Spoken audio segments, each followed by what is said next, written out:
العالمین والعاقبۃ للمتقین والصلاة والسلام علی سید الانبیاء والمرسلین وعلی آلہ واصحابہ الطیبین الطاہرین اما بعد فاعوذ باللہ من الشیطان الرجیم بسم اللہ الرحمن الرحیم لا تجد قوما یؤمنون باللہ والیوم الآخر یوادون من حاد اللہ ورسولہ ولو كانوا آباءهم او ابناءهم او اخوانهم او عشیرتهم اولئک كتب في قلوبهم الایمان وأيدهم بروح منه ويدخلهم جنات تجري من تحتها الأنهار خالدين فيها رضي الله عنهم ورضوا عنه اولئک حزب اللہ الا ان حزب اللہ هم المفلحون صدق اللہ العظیم قال النبی صلی اللہ تعالی علیہ وآلہ وسلم لا یؤمن احدکم حتی اکون یقال انه مجنون او کما قال علیہ الصلاة والسلام صدق اللہ وصدق رسول اللہ صلی اللہ تعالی علیہ وآلہ وسلم غوث اعظم بمنے بے سرو ساما مدد قبلہ دین مدد کعبہ ایمان مدد انتظار کرم تست من عینی رائے خدا جو و خدا بینو خدا دا مدد بگردہ بے بلا افتاد کشتی ضعیفانو شکستہ رات پشتی بحق کے خواجہ عثمان ہارون مدد کن مدد کن مدد کن یا معین الدین چشتی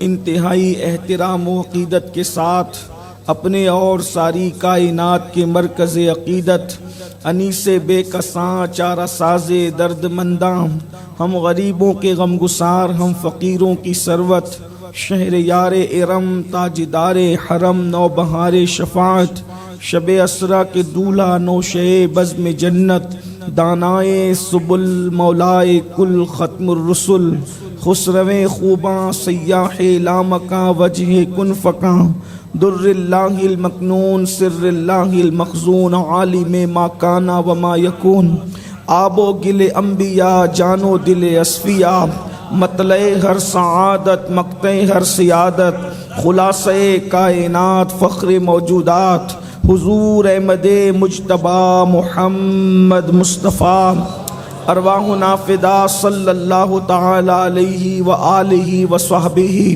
وبارک وسلم کی بارگاہ بے کس پناہ میں جس طریقے سے پڑھاؤں بلند آواز سے میرے ساتھ مل کر پڑھیں الصلاۃ والسلام علیک یا رسول اللہ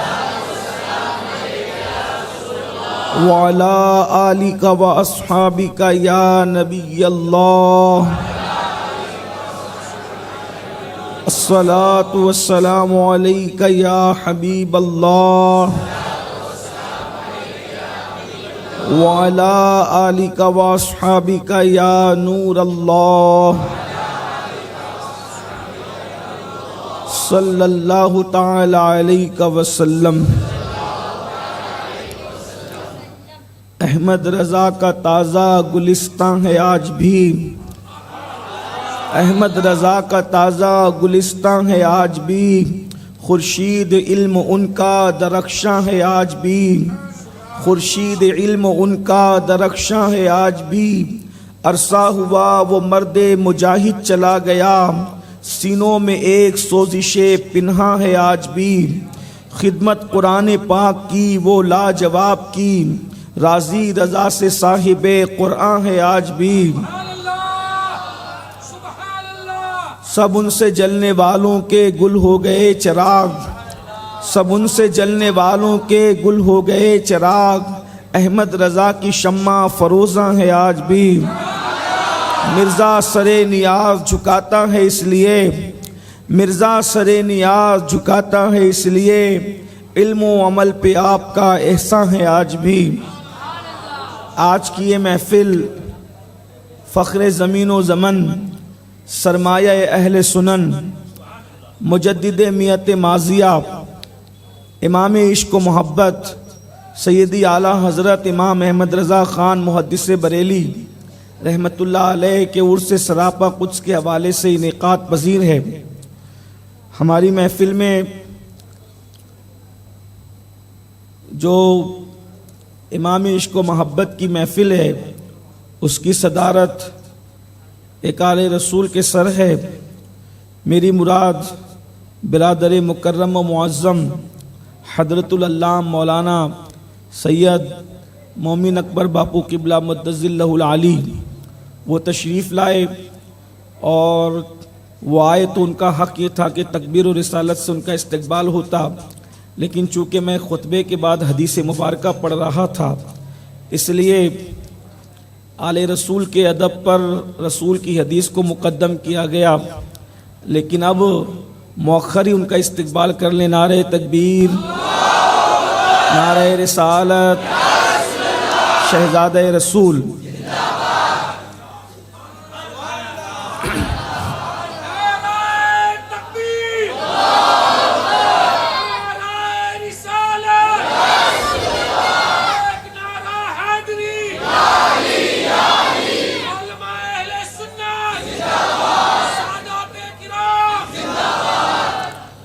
ہم سب کی نسبتیں رسول اللہ کی نسبت میں فنا ہے، اور مومن اکبر باپو آپ سب کے لیے علامہ ہے، عالم ہے، امام ہے، لیکن وہ میرے بھائی ہیں۔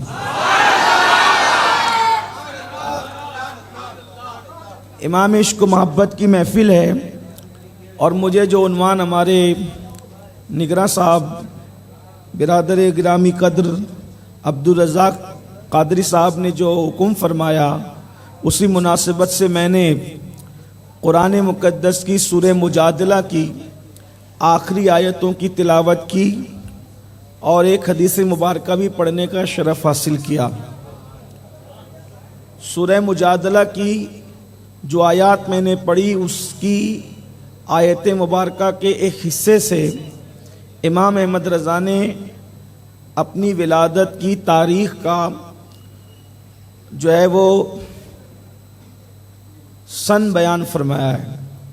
آپ کی ولادت ہے 1272، اور اولئک کتب فی قلوبہم الایمان، یہ آیہ مبارکہ کے اس حصے کے اعداد بھی ہوتے ہیں 1272، اور اس کا مطلب ہوتا ہے کہ یہ وہ لوگ ہیں جن کے دلوں پر اللہ نے ایمان کو نقش کر دیا ہے، ان کے دلوں پر اللہ نے ایمان کی مہر لگا دی ہے۔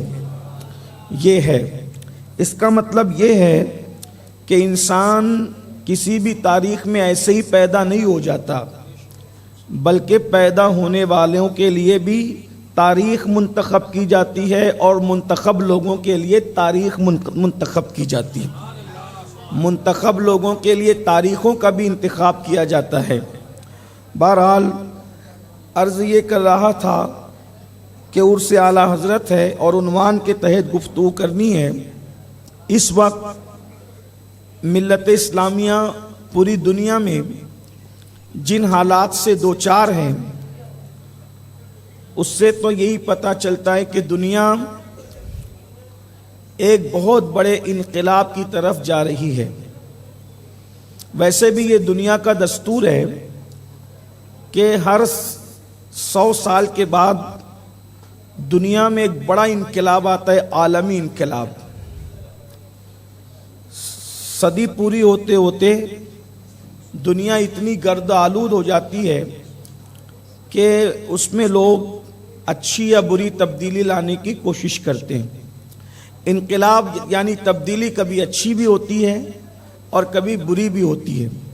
جو آثار ہمیں نظر آ رہے ہیں تو اس میں ہم کہہ نہیں سکتے کہ تبدیلی اچھی آئے گی یا بری آئے گی، البتہ تبدیلی لانے والوں کی نیت کچھ اچھی نہیں لگتی۔ آثار یہ بتاتے ہیں کہ دنیا کو بدلنے کی کوشش کی جا رہی ہے، اسی کی ایک کڑی کووڈ بھی ہے۔ گزشتہ چند سالوں میں جو کووڈ کی وبا اور معاملات آئے اس میں بہت سی چیزیں بدلی اور اب مسلسل بدلتی ہی جا رہی ہے۔ ایسے حالات میں پکچر بالکل کلیئر نہیں ہے، گرد و غبار والے حالات ہیں، تو ہم کریں کیا؟ اس لیے کہ ہمیں کرنا کیا ہے اور ہماری ذمہ داری کیا ہے، ہماری کاوشیں کیا ہے۔ ایک ہی مائک ہوتا تو اچھا ہوتا، ایک ہو لیکن اچھے سے ہو۔ یہ جہاں دو ہوتے ہیں وہیں گڑبڑ ہوتی ہے، تو اس لیے کوئی بھی چیز دو اچھی نہیں ہوتی۔ تو جب تک ایک ہی رہتا تھا تو بہت اچھا مائک چلتا تھا، ابھی میں بھی ایک ہی کو پسند کرتا ہوں کہ ایک ہی رہے لیکن اچھا رہے۔ ایک بار درود شریف پڑھیں آپ۔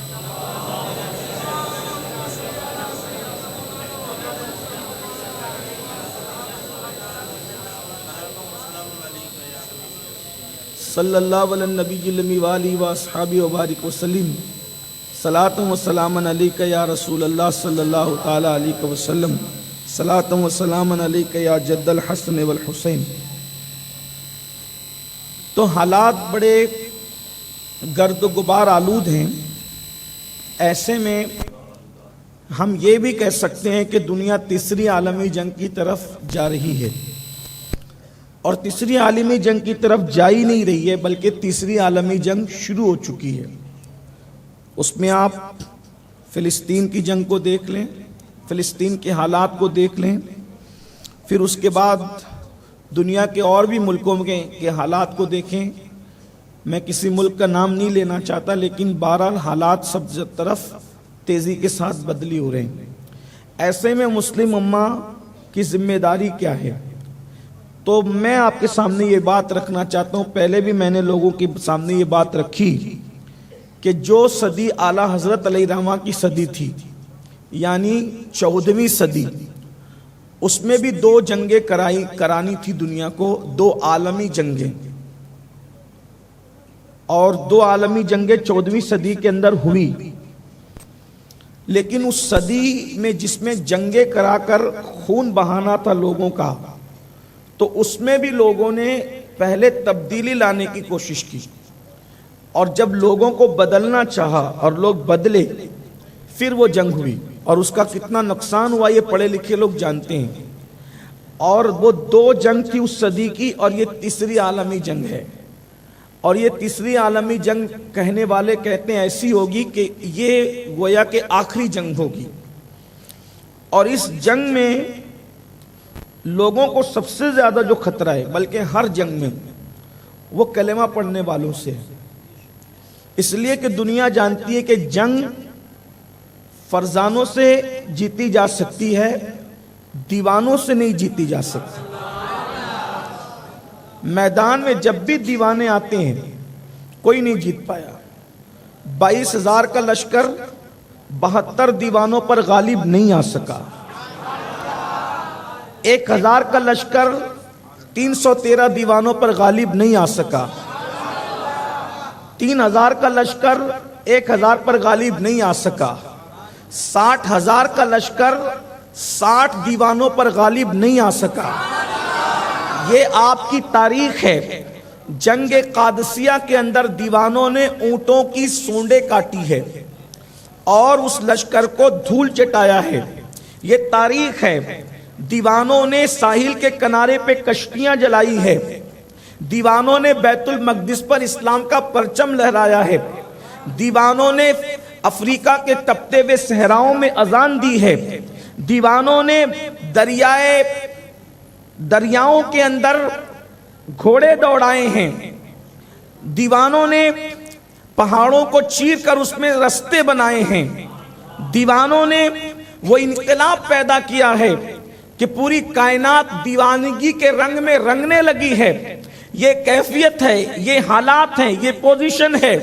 تو دنیا کو دیوانوں سے بہت تکلیف ہے، اور دنیا چاہتی ہے کہ دیوانے کبھی پیدا نہ ہو، اس لیے کہ دنیا جانتی ہے کہ فرزانے یعنی وہ لوگ جو صرف نرے عقل والے ہیں، نرے عقل والے، عقل اور عشق اگر مجتمع ہو جائے تو فائدے کی چیز ہے، لیکن عقل اور عشق الگ الگ ہو جائے تو پھر عقل کا نام نمرود ٹھہرتا ہے، عشق کا نام ابراہیم ٹھہرتا ہے، عقل کا نام فرعون ٹھہرتا ہے، عشق کا نام موسیٰ ٹھہرتا ہے، عقل کا نام بو جہل ٹھہرتا ہے، عشق کا نام بو بکر ٹھہرتا ہے۔ دنیا یہ جانتی اچھی طرح سے کہ عقل اور عشق کو یکجا نہ ہونے دیا جائے، دونوں کو الگ الگ کر دیا جائے تاکہ ہم اپنی مراد کو حاصل کر سکے۔ ان حالات کے اندر امام اہل سنت کی صدی میں بھی امام بہت بڑے مفکر تھے، بہت بڑے مدبر تھے۔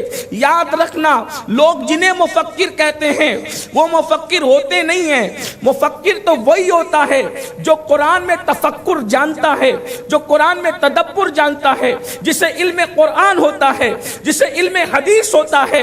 امام اہل سنت جسے دنیا اعلیٰ حضرت کہتی ہے وہ صرف مولوی نہیں تھے، وہ بہت بڑے مفکر بھی تھے، بہت بڑے مدبر بھی تھے، بہت بڑے دانشور بھی تھے۔ انہوں نے حالات کا اندازہ کیا کہ اللہ اکبر، خلافت عثمانیہ کا خاتمہ کیا جانا ہے، دو عظیم جنگیں ہونی ہیں، دنیا میں قتل عام ہونا ہے، اور یہ بے دست و پا مسلمان اللہ اکبر دو پانٹوں کے بیچ میں ایسے پسیں گے کہ انہیں دنیا کی کوئی طاقت بچا نہ سکے گی۔ تو امام نے سوچا اللہ اکبر، اس قوم کو طاقتور کرنا ہے، اس قوم کو قوت دینا ہے، اس قوم کو مضبوط کرنا ہے، تو مضبوط کریں گے کیسے؟ اس لیے کہ احمد رضا تو فقیر ہے، محمد عربی کے در کا، محمد الرسول اللہ کا فقیر ہے۔ میں لوگوں کو ہتھیار دینے کی طاقت نہیں رکھتا، میں لوگوں کو فن حرب ضرب سکھانے کی قوت نہیں رکھتا۔ پوری قوم کو ایک گھر میں بیٹھ کر کے نہ میں قوت دے سکتا ہوں، نہ طاقت دے سکتا ہوں، نہ ہتھیار دے سکتا ہوں، نہ انقلاب کی آواز دے سکتا ہوں، پھر یہ قوم مضبوط کیسے ہوگی؟ تو یاد رکھنا، کوئی ہتھیار میں اتنی طاقت نہیں ہے جتنی طاقت عشق میں ہے۔ کسی طاقت کا، یہ اس طاقت کا کوئی مقابلہ نہیں کر سکتا۔ اللہ اکبر، ہتھیار جہاں ہار جاتے ہیں وہاں عشق جیتتا ہے، جہاں ہتھیار جنگ آلود ہو جاتے ہیں وہاں عشق جیتتا ہے۔ تو امام نے سوچا کل بدر و احد میں جو فاتح بنے تھے وہ ہتھیار کی وجہ سے نہیں، صرف عشق کی وجہ سے۔ تو میں گھر میں بیٹھ کر عشق پہ اتنی محنت کروں، اتنی محنت کروں کہ پوری قوم کو عشق مصطفیٰ کے رنگ میں رنگ دوں۔ اس لیے کہ عشق کیا ہے؟ اقبال نے بھی کہا تھا عشق کی قوت کیا ہے؟ قوت عشق سے ہر پست کو بالا کر دے، قوت عشق سے، قوت عشق سے ہر پست کو بالا کر دے، دہر میں اس میں محمد سے اجالا کر دے۔ عشق وہ قوت ہے جس سے پست بالا ہو جاتے ہیں۔ ارے پست کتنا بالا ہوتے ہیں، تم کتنا بالا ہو سکتے ہو؟ اللہ اکبر، ڈگریاں لینے والوں تم کتنا بالا ہو سکتے ہو، مگر عشق وہ ہے جو بلال جیسے پست کو نصیب ہوتا ہے۔ تو بلال اتنے بالا ہو جاتے ہیں کہ کعبے کی چھت بلال کے قدموں کے نیچے ہے اور بلال کعبے کے اوپر ہے۔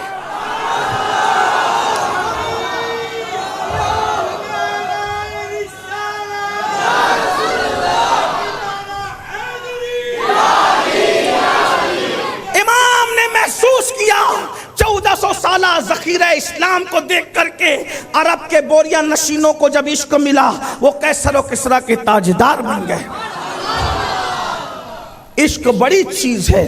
تو امام نے سب طرف سے توجہ ہٹا کر صرف ایک ہی طرف توجہ کی کہ میں نے لوگوں کے دل و دماغ میں عشق رسول بھرنا ہے، اور انہوں نے اسی پہ میں، اسی لیے ان کے دشمن انہیں بدعتی کہہ لیں، ان کے دشمن انہیں مشرک کہہ لیں، ان کے دشمن انہیں بدعتوں کو فروغ دینے والا کہہ لیں، ان کے دشمن انہیں کوئی نام دیں، لیکن دشمن ہو یا دوست آخر میں یہ ضرور کہتا ہے وہ کیسے بھی تھے، توجہ ان کی بات نقل کر رہا ہوں، کیا وہ کیسے بھی تھے مگر تھے عاشق رسول۔ ان کا دشمن بھی کہتا وہ کیسے بھی تھے، مولوی صاحب کیسے بھی تھے۔ وہ لوگ کہتے ہیں ہم تو انہیں مولائے روم کا نائب مانتے ہیں۔ اب وہ کیسے بھی تھے مگر تھے عاشق رسول، انہوں نے عشق رسول پہ محنت کی۔ ان کی سب سے بڑی کاوش یہی تھی کہ دنیا عشق کے رنگ میں رنگ جائے۔ اور آج بھی میں کہتا ہوں کہ امام اہل سنت کا اصل پیغام یہی ہے کہ نئی نسل کے دل و دماغ میں عشق کی روح پھونک دی جائے، اس لیے کہ جہاں پر عشق ہوگا وہاں بے نمازی پن نہیں ہو سکتا، جہاں عشق ہوگا وہاں نشہ نہیں ہو سکتا، جہاں عشق ہوگا وہاں عورتوں پہ بد نظری نہیں ہو سکتی، جہاں عشق ہوگا وہاں بدکاری کا تصور نہیں ہو سکتا، جہاں عشق ہوگا وہاں ماں باپ کی حق تلفی نہیں ہو سکتی، جہاں عشق ہوگا وہاں کرپشن نہیں ہو سکتا، جہاں عشق ہوگا وہاں گندگی نہیں ہو سکتی، جہاں عشق ہوگا وہاں نجاست نہیں ہو سکتی۔ لوگ کہتے ہیں تو کیسے کہتا ہے کہ عشق ہوگا تو کرپشن نہیں ہوگا؟ میں نے کہا سچے عاشقوں کو دیکھ لو، میں فہرست پیش کرتا ہوں ان کی زندگی میں، بتاؤ کرپشن ہے کیا؟ لوگ کہتے ہیں کون ہے عاشق؟ تو میں نے کہا اس امت کا سب سے بڑا عاشق جسے دنیا کہتی ہے افضل البشر بعد الانبیاء بالتحقیق، سیدنا ابو بکر صدیق، میرے نبی کے مصلی پر سب سے پہلے ان کی حیات ظاہری میں کھڑے ہونے والا امام، عشق و محبت کا کتنا بڑا امام تھا جسے دنیا صدیق اکبر کے نام سے جانتی ہے۔ دیکھ ان کی زندگی اور بتا کوئی کرپشن ہو تو بتا، نہیں بتا سکتے۔ اللہ اکبر، فاروق اعظم وہ عاشق رسول، ان کی زندگی میں کوئی کرپشن ہو تو بتا۔ میں لوگوں کو کہتا ہوں، لیکن کچھ لوگ ہمارے اندر ہی سے کھڑے ہو کر کے کہتے ہیں نہیں یہ دونوں کا نام آپ نے لیا تو یہ تو وہ تھے، یہ تو وہ تھے جنہوں نے تو آل رسول کا حق تلف کر لیا، اس سے بڑا کرپشن کیا ہے؟ میں نے کہا اچھا ایسی بات ہے، کس کا حق تلف کیا؟ تو کہا کہ وہ سیدہ فاطمہ کو فدق نہیں دیا۔ میرا عنوان حالانکہ یہ نہیں ہے۔ میں نے کہا کیوں، کیا نہیں دیا؟ تو کہا کہ وہ دربار میں گئیں، کیا کہا؟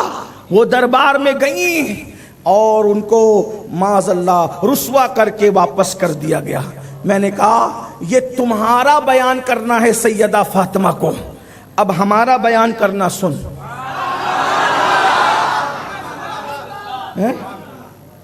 ایک سیدہ فاطمہ کو رافضی بیان کرتا ہے اور ایک سیدہ فاطمہ کو سنی بیان کرتا ہے۔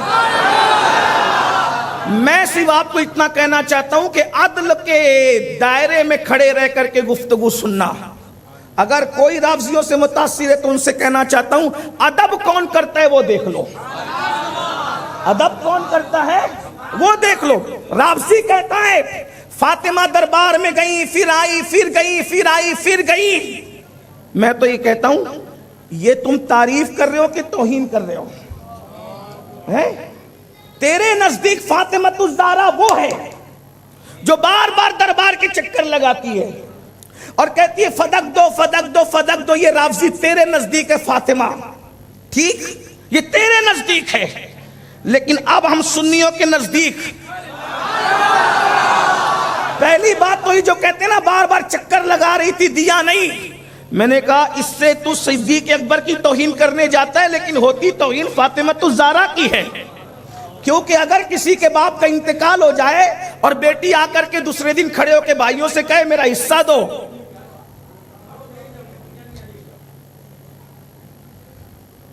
بولے بغیر بھی لوگ بیٹھ سکتے بابا، جب چار لوگ بولتے ہیں تو مناظرہ ہوتا ہے، تقریر تھوڑی ہوتی ہے۔ میں کوئی مناظر تھوڑی مناظرہ کرنے آیا، ایک ہی آدمی بولے گا وہ صرف میں بولوں گا۔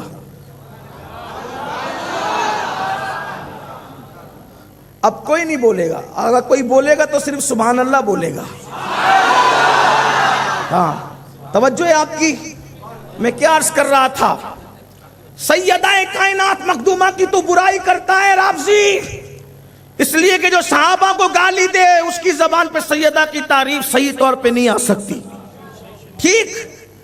اگر کوئی بہن بیٹی باپ کے انتقال کی دوسری صبح کو آ کے میرا حصہ دو میرا حصہ دو میرا حصہ دو، تو محلے کے لوگ کہتے کیا تو اسی کا انتظار کر رہی تھی؟ باپ کے مرنے کا انتظار کر رہی تھی؟ اور تو کس کو گالی دے رہا ہے بدبخت؟ تو کہتا دربار میں گئی دربار میں گئی پھر گئی پھر گئی پھر گئی۔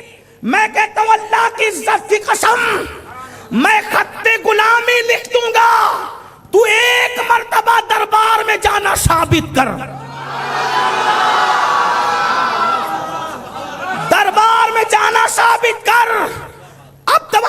سنے، یہ تیرے عقیدے میں کہ دربار گئی دربار گئی دربار گئی، میرا عقیدہ سن، ارے جو نماز کے لیے مسجد نبوی میں نہیں آتی وہ کسی کے دربار میں کیا جا سکتی؟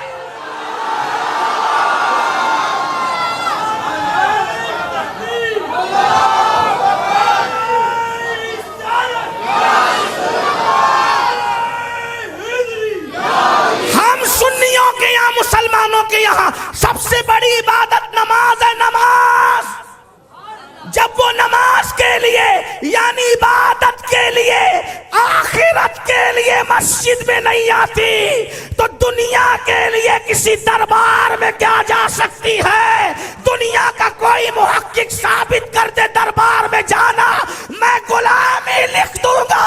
اللہ اکبر، یہ تیرے نزدیک دربار گئی دربار گئی دربار گئی، میرے نزدیک فاطمہ یہ ہے کہ جس کا چلنا دیکھا،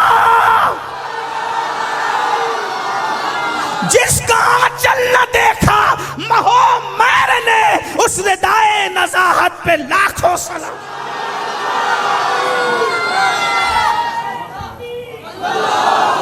ہمارے نزدیک فاطمۃ الزہرا وہ ہے کہ جس کے سر کے دوپٹے کو بھی انسان نے نہیں، چاند و سورج نے بھی نہیں دیکھا، اسے فاطمۃ الزہرا کہتے۔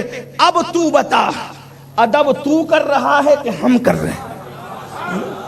یہ تو میرا عنوان ہی نہیں ہے، لیکن بات یہ کہنا چاہتا ہوں، بات بیچ میں آ گئی کہ کسی بھی عاشق کی زندگی پڑھو، کرپشن نہیں نکلے گا۔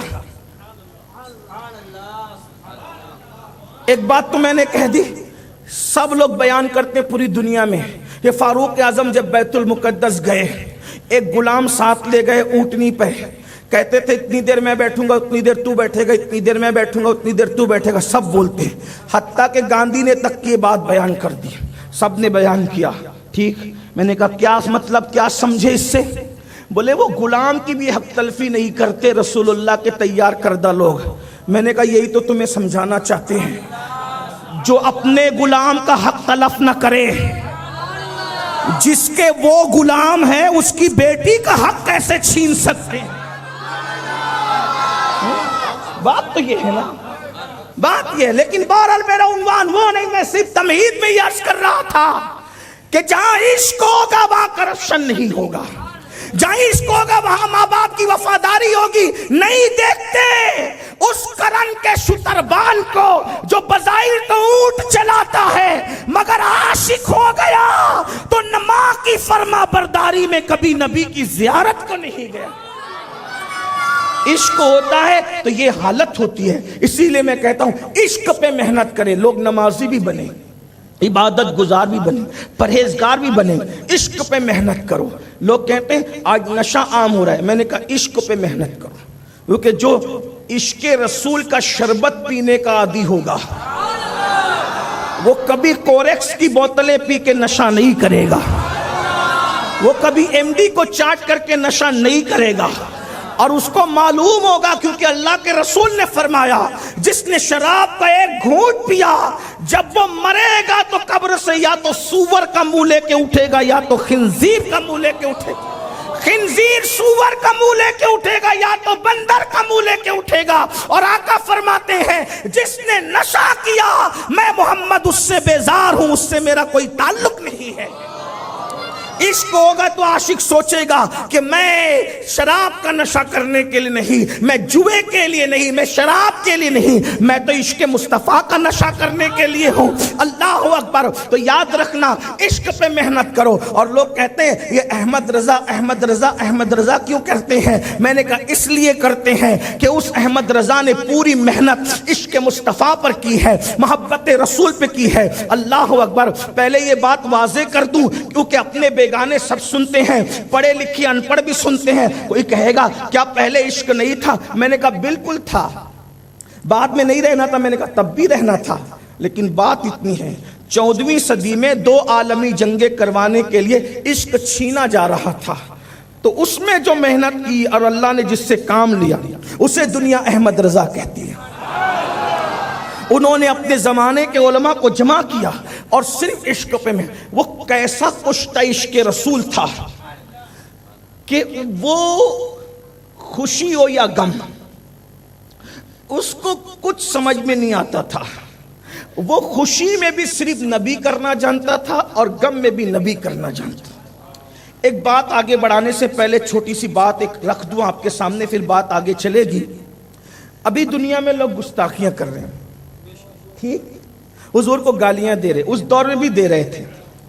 امام اہل سنت امام احمد رضا سے پوچھا گیا کہ جب حضور کی گستاخی ہو تو کیا کرنا چاہیے؟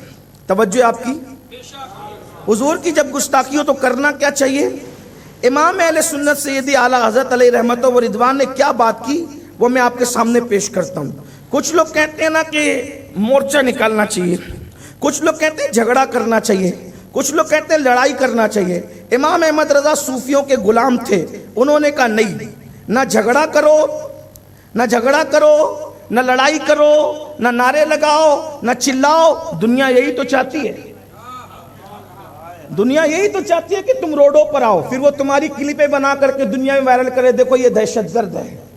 جب حضور کو گالی دی جائے تو مسلمان کی ذمہ داری کیا ہے؟ توجہ. ہاں، اب میں اپنی طرف سے نہیں پڑھ رہا ہوں، الامن والعلا کے مقدمے سے میں عبارت کو ہو بہو پڑھ کے سنا رہا ہوں. جب میرے امام سے پوچھا گیا جب حضور کو گالیاں دی جائے تو ذمہ داری کیا ہے، تو میرے امام لکھتے ہیں، اب ذرا غور سے سننا، ہم کسی کے بہکاوے میں نہ آئیں، کرنا کیا ہے وہ دیکھو. ہمارے امام نے کہا نا کیا کرنا ہے، کہتے مسلمان صحیح العقیدہ ان کی طرف التفات ہی کیوں کریں. یہ التفات تھوڑا سا آپ کے لیے غیر ملتفت ہو گیا ہے، ٹھیک ہے، تو میں اس کو تھوڑا سا طالب علم ہونے کی حیثیت سے عرض کرتا ہوں. مسلمان ان کی طرف توجہ ہی کیوں کرے، کوئی توجہ نہ کرو. کیوں؟ اس لیے کہ کتا انسان کو کاٹتا ہے، انسان کتے کو تو نہیں کاٹتا نا. ایسا ہوتا ہے کہ کتے نے انسان کو کاٹ لیا تو یہ میں اپنی طرف سے نہیں کروں، یہ بھی علامہ جلال الدین عارف رومی نے لکھا ہے. انسان کو جب کتے کاٹنے لگے تو انسان بھی کتے کو کاٹے گا؟ نہیں، ایسا نہیں ہوتا. تو کیا جب کوئی حضور کو گالی دے تو میرے امام کہتے ہیں صحیح العقیدہ مسلمان توجہ ہی کیوں کرے، توجہ کرنے کی ضرورت نہیں. مطلب کیا؟ اگر کلپ آ جائے تو نہ سنو نہ اس کو فارورڈ کرو. اس وقت تو واٹس ایپ نہیں تھا، لیکن میں آج کے دور کے حساب سے اس کو سمجھا رہا ہوں. سنتے ہی کیوں ہو؟ جتنا وہ وائرل نہیں کرتے اتنا تو تم وائرل کرتے ہو. کیوں پگلا رہے ہو، کیوں نادان بن رہے ہو؟ سنو بھی مت، سنو بھی مت، نہیں سننا ہے، توجہ مت کرو، کوئی توجہ نہیں کرنا، سننا نہیں، آگے بڑھانا نہیں، اپنی موت خود مریں گے، کوئی توجہ نہیں. یہ امام کہہ رہے ہیں ہمارے ایک صدی پہلے مسلمان توجہ ہی نہ کرے، اور پھر کریں ایسوں کا علاج کیا؟ ان کا علاج کیا ہے؟ اب علاج بتا رہے ہیں، علاج بتا رہے ہیں. ایسوں کا علاج یہ حضور میں خاموشی. ایسوں کا علاج کیا ہے؟ اگر وہ گالی دینے والا سامنے ہو تو خاموشی، اور غیر حاضر ہو تو فراموشی. اسی کو احمد رضا کہتے ہیں. سامنے ہو تو خاموشی، اور وہ گالی دینے والا گستاخ پیٹ پیچھے ہو تو فراموش، اس کا تذکرہ ہی مت کرو. اس لیے کہ نطفہ ناتحقیق اس قابل ہی نہیں ہے کہ سنیوں کی محفل کا عنوان بنے. نبی کو گالی تو وہی دے گا نا میرے بھائی جو اپنے باپ کا نہیں ہوگا. ہر کافر نبی کو گالی نہیں دیتا، لیکن نبی کو گالی دینے والا اپنے باپ کا بھی نہیں ہوتا.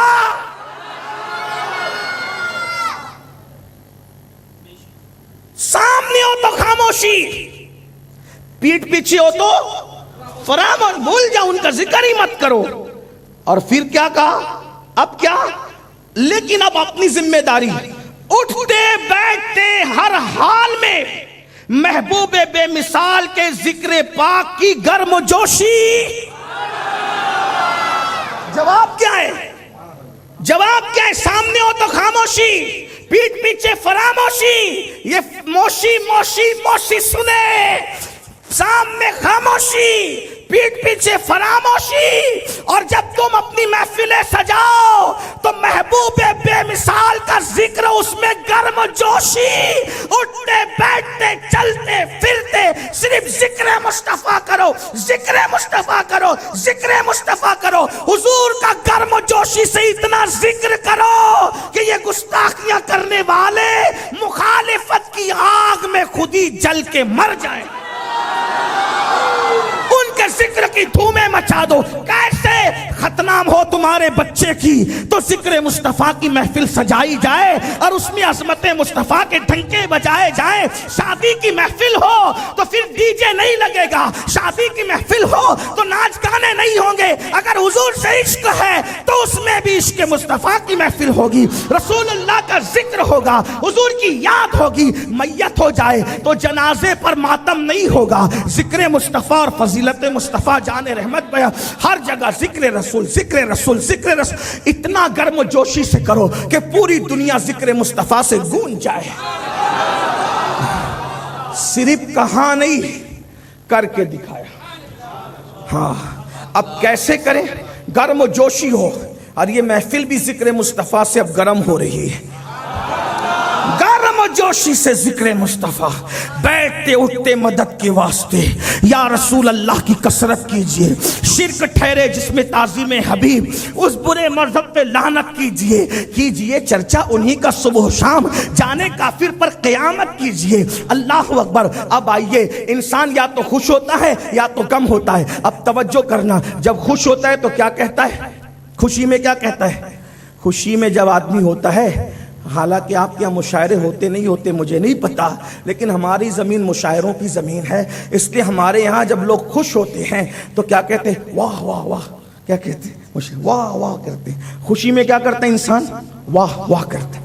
احمد رضا ایسا کچھ عشق رسول تھا کہ جب وہ خوش ہو کے واہ واہ بھی کرتا تو نہ شاعروں کے نام پہ کرتا، نہ پیروں کے نام پہ کرتا، نہ فقیروں کے نام پہ کرتا. وہ ایسا غیرت مند عاشق تھا کہ خوش ہوتا تو واہ واہ بھی کرتا تو آمنہ کے لال کے نام پہ کرتا. اس کی واہ واہ بھی، توجہ کر، اس کی واہ واہ بھی آمنہ کے لال کے نام پہ تھی. کس شان سے تھی؟ جب وہ واہ واہ کہنا چاہتا ہے تو کہتا ہے کیا ہی ذوق افزا شفاعت ہے تمہاری واہ واہ، قرض لیتی ہے گناہ پرہیزگاری واہ واہ. ایک طرف روزے کا نور، ایک سمت منبر کی بہار، بیچ میں جنت کی پیاری پیاری کیاری واہ واہ، بیچ میں جنت کی پیاری پیاری کیاری واہ واہ. صدقے اس انعام کے، قربان اس اکرام کے، ہو رہی ہے دونوں عالم میں تمہاری.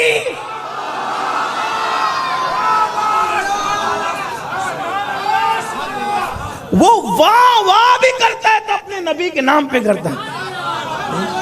اور کیا واہ واہ کی، اس نے نبی کی واہ واہ کی، پوری دنیا اس کی واہ واہ کر رہی ہے.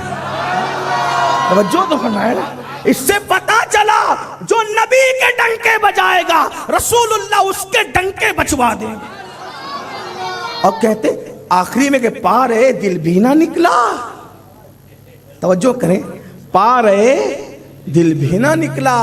یہ شعر لکھنؤ اور دلی والوں کے قابل ہے، لیکن میں خیر سے بھاؤنگر میں پڑھ رہا ہوں، لیکن عاشقوں کے درمیان پڑھنا مجھے پتا ہے.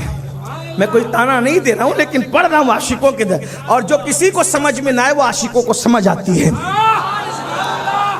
پارا کہتے ہیں ٹکڑے کو، دل کہتے ہیں دل کو. پارے دل بھی نہ نکلا، دل سے تحفے میں رضا. اے احمد رضا، تیرے دل سے دل کا ٹکڑا بھی نہیں نکلا. کس کے لیے اعلیٰ حضرت؟ ان سگانے کو سے اتنی جان پیاری واہ واہ. جو رسول اللہ کی چوکھٹ پہ بیٹھے ہوئے کتے ہیں، تو نے ان کو اپنے دل کا ٹکڑا پیش نہیں کیا. کتوں کو ٹکڑے پھینک کر دیتے ہیں، لیکن یہ احمد رضا ہے، کہتا ہے نبی کے دروازے پہ بیٹھے ہوئے کتوں کو روٹی کے ٹکڑے نہیں دیے جاتے، دل کا ٹکڑا دیا جاتا ہے. اور وہ بھی پھینک کر نہیں ہے کتا، لیکن بیٹھا یار کی چوکھٹ پہ، تو پھینک کے کیسے دے دیں؟ تحفے میں. تحفے میں، اور کیا دے؟ دل کا ٹکڑا. اللہ اکبر. پھر بھی حق تو یہ ہے کہ حق ادا نہ ہوا. وہ کیسا کچھ عشق رسول ہمیں درس دیا جا رہا ہے. واہ واہ بھی کرو تو نبی کے نام پہ کرو. اس کے بعد جب آدمی غمگین ہوتا ہے، کسی کی میت ہوتی ہے، کسی کا انتقال ہوتا ہے، تو وہ کیا کرتا ہے؟ اس کے نام سے روتا ہے، آنسو بہاتا ہے، بلکتا ہے، آہیں بھرتا ہے، آہ آہ آہ کرتا ہے. لیکن یہ احمد رضا ہے، چھوٹے بھائی حسن بریلوی کا انتقال ہوا تو بھائی کا مرثیہ نہیں لکھا، بلکہ قلم اٹھایا تو بھی آہ کی تو نبی کے نام پہ کی. اور کس شان سے کی؟ وہ کہتے ہیں اور بڑے مزے میں کہتے ہیں آنکھیں رو رو کے سجانے والے، جانے والے نہیں آنے والے، وہی دھوم ان کی ہے ماشاء اللہ. مٹ گئے آپ مٹانے والے، حسن تیرا سا نہ دیکھا نہ سنا.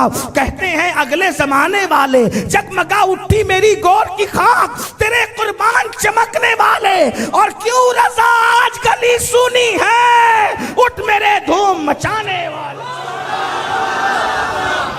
احمد رضا، احمد اس کی عادت ہی ہے حضور کا ذکر کرنا.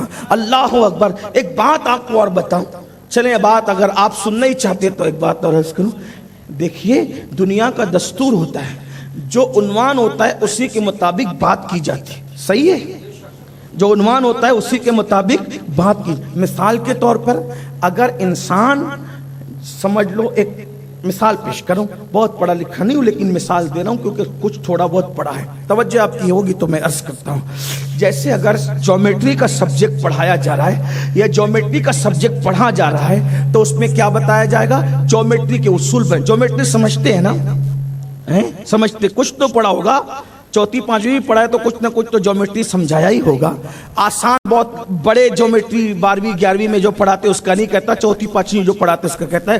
ایک آسان سا دستور ہے. ابتدا میں جو پہلی دوسری کتابوں میں جیومیٹری میں پڑھایا جاتا ہے وہ یہ ہے کہ جو سرکل بنتا ہے، جو دائرہ بنتا ہے، سرکل دائرہ جو بنتا ہے وہ نقطوں کے اجتماع سے بنتا ہے. یعنی نقطوں سے نقطوں کو ملاتے جائیں تو دائرہ بنتا جائے گا. ایسی ہے، اسی کو کہتے ہیں جیومیٹری. یہی جیومیٹری ہے.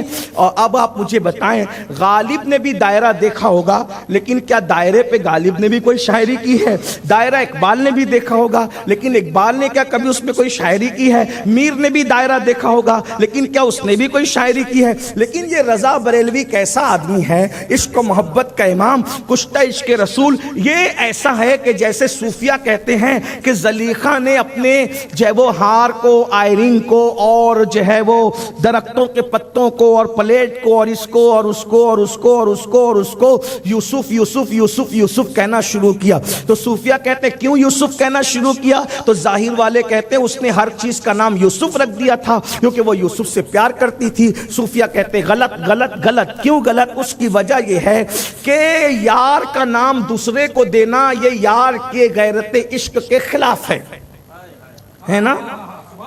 اس پر ایک شاعر نے، ہمارے دور کے شاعر نے بہت اچھی بات کہی. اگر وہ زندہ ہو تو اللہ اسے دراز عمر بالخیر دے، اور انتقال کر گیا تو اللہ اس کی مغفرت کرے. اس نے کہا تھا مجھ کو اچھا نہیں لگتا کوئی ہم نام تیرا، مجھ کو اچھا نہیں لگتا کوئی ہم نام تیرا، مجھ کو اچھا نہیں لگتا کوئی ہم نام تیرا.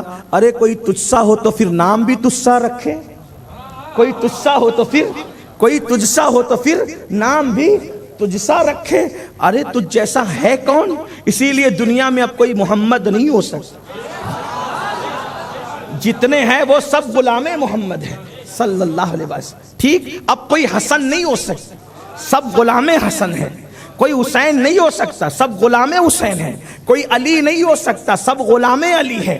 کوئی فاطمہ نہیں ہو سکتی، سب کنیزان فاطمہ ہے. اتنی بات ہے. مجھ کو اچھا نہیں لگتا کوئی ہم نام تیرا، کوئی تجھ سا ہو تو پھر نام بھی تجھ سا رکھے.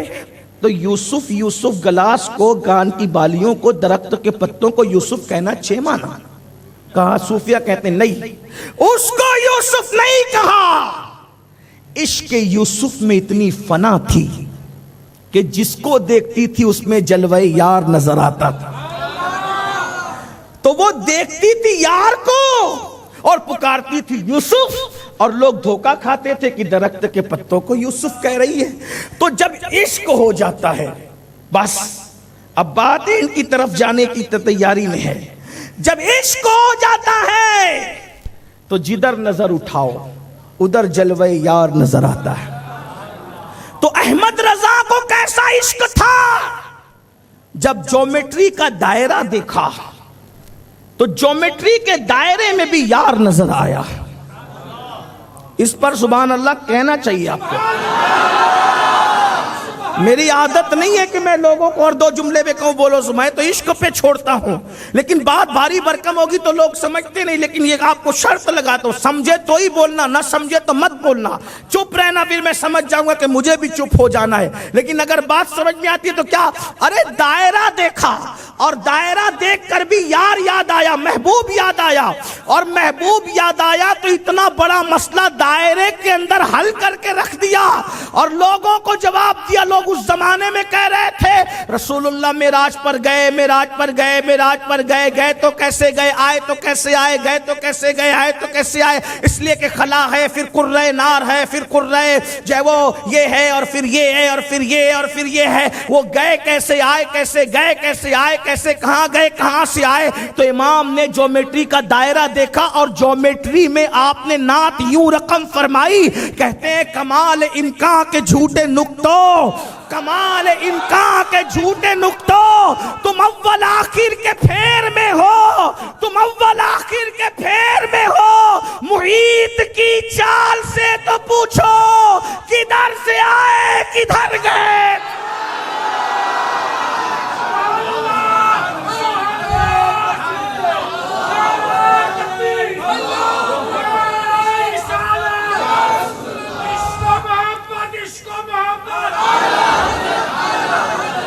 جو جیومیٹری میں بھی حضور کی نعت کہہ دے اس کو احمد رضا کہتے ہیں۔ لوگ جنت کا ذکر کرتے ہیں، جنت جنت جنت جنت جنت جنت کا ذکر کرتے ہیں، جنت کا نام آنے پر زاہدوں کی رال ٹپکتی ہے۔ حالانکہ اقبال جیسے عاشق نے کہا تھا یا غالب نے کہا تھا یہ جنت مبارک رہے زاہدوں، غالب نے کہا تھا۔ وہ غالب بڑا غالب ہے، کوئی کم مت سمجھنا اس کو۔ ہاں، علامہ فضل حق نے اسماعیل دہلوی کا جواب نثر میں دیا، غالب نے نظم میں اس کو دھول چٹائی، لیکن مجھے افسوس ہے کہ آج کل اس غالب کی سنیت پر بھی لوگوں کو شک ہے۔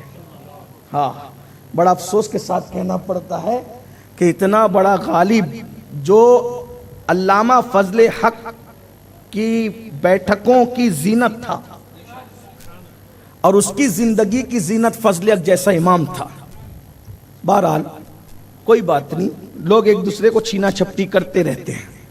تو عرض کر رہا تھا کہ غالب نے نظم میں جواب دیا اسماعیل دہلوی کا، وہ غالب ہے۔ تو میں عرض یہ کر رہا تھا کہ انسان جو ہوتا ہے اس کی اپنی فکر ہوتی ہے، اس کی اپنی سوچ ہوتی ہے، اس کا اپنا انداز بیاں ہوتا ہے۔ غالب جیسا بندہ، غالب اللہ اکبر، اس نے یہ بات کہہ دی اور بڑے مزے سے کہی۔ نتیجہ کیا نکل رہا ہے؟ یہ جنت مبارک رہے زاہدوں کو۔ زاہد اس کو کہتے ہیں جو سب لٹا دے کچھ نہ رکھے۔ یہ جنت مبارک رہے زاہدوں کہ میں آپ کا سامنا چاہتا ہوں۔ یہ غالب جیسا عاشق کہہ رہا ہے، حالانکہ غالب ادھر ادھر بھی گھومتے رہتے ہیں۔ کبھی تو یار سے دھوکہ کھاتے ہیں تو کہتے ہیں جس کو ہو جانو دل عزیز۔ جب محبوب سے دھوکہ کھایا، کسی سے دل لگ گیا تھا، اس نے دھوکہ دے دیا تو غالب نے بڑا رونا رویا۔ کہتے ہیں دل ہی تو ہے نا سنگ خشت، درد سے بھرنا آئے کیوں؟ دل ہی تو ہے نا سنگ خشت، درد سے بھرنا آئے کیوں؟ روئیں گے ہم ہزار بار، کوئی ہمیں ہنسائے کیوں؟ یہ غالب نے کہا محبوب سے دھوکہ کھا کر، لیکن احمد رضا کا دل تو ایک ہی طرف لگا تھا۔ غالب نے کہا جس کو جانو دل عزیز اس کی گلی میں جائے کیوں؟ اتنا دھوکہ کھا چکا یار سے کہ غالب کہتا ہے کہ بھائی جس کو جان و دل پیاری ہو اب وہ یہ بے وفا محبوب کی گلی میں نہ جائے، لیکن احمد رضا نے جان وفا سے دل لگایا تھا۔ غالب کہتا ہے کہ جس کو جان و دل عزیز اس کی گلی میں جائے کیوں، لیکن احمد رضا کہتا ہے اور بڑے مزے میں کہتا ہے کہ پھر کے گلی گلی تباہ، ٹھوکریں سب کی کھائے کیوں، ارے دل کو جو عقل دے خدا تیری گلی سے جائے کیوں۔ غالب دھوکے باز محبوب کی گلی میں جانا نہیں چاہتا اور احمد رضا جان وفا کی گلی سے نکلنا نہیں چاہتا۔ رخصت قافلہ کا شور گش سے ہمیں اٹھائے کیوں، وہ رونے کی بات کر رہا ہے، عاشق سونے کی بات کر، یہی فرق ہے عشق میں، جس کو جان و دل عزیز اس کی گلی میں جائے کیوں، دل ہی تو ہے نہ سنگ خشت، درد سے بھرنا ہے کیوں، روئیں گے ہم ہزار بار کوئی ہمیں ہنسائے کیوں، وہاں رونے اور ہنسنے کا ذکر ہے، لیکن یہاں یہ کشتہ عشق رسول کہتا ہے رخصت قافلہ کا شور، ارے گش سے ہمیں اٹھائے کیوں، سوتے ان کے سائے میں کوئی ہمیں جگائے۔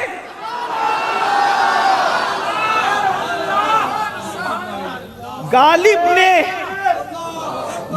نے دھوکہ کھا کر گانے بجانے کی بات چھوڑ دی، لیکن احمد رضا ہے جو بجانا بھی جانتا ہے گانا بھی جانتا ہے، لیکن کس انداز کا، آپ والا نہیں، عشق والا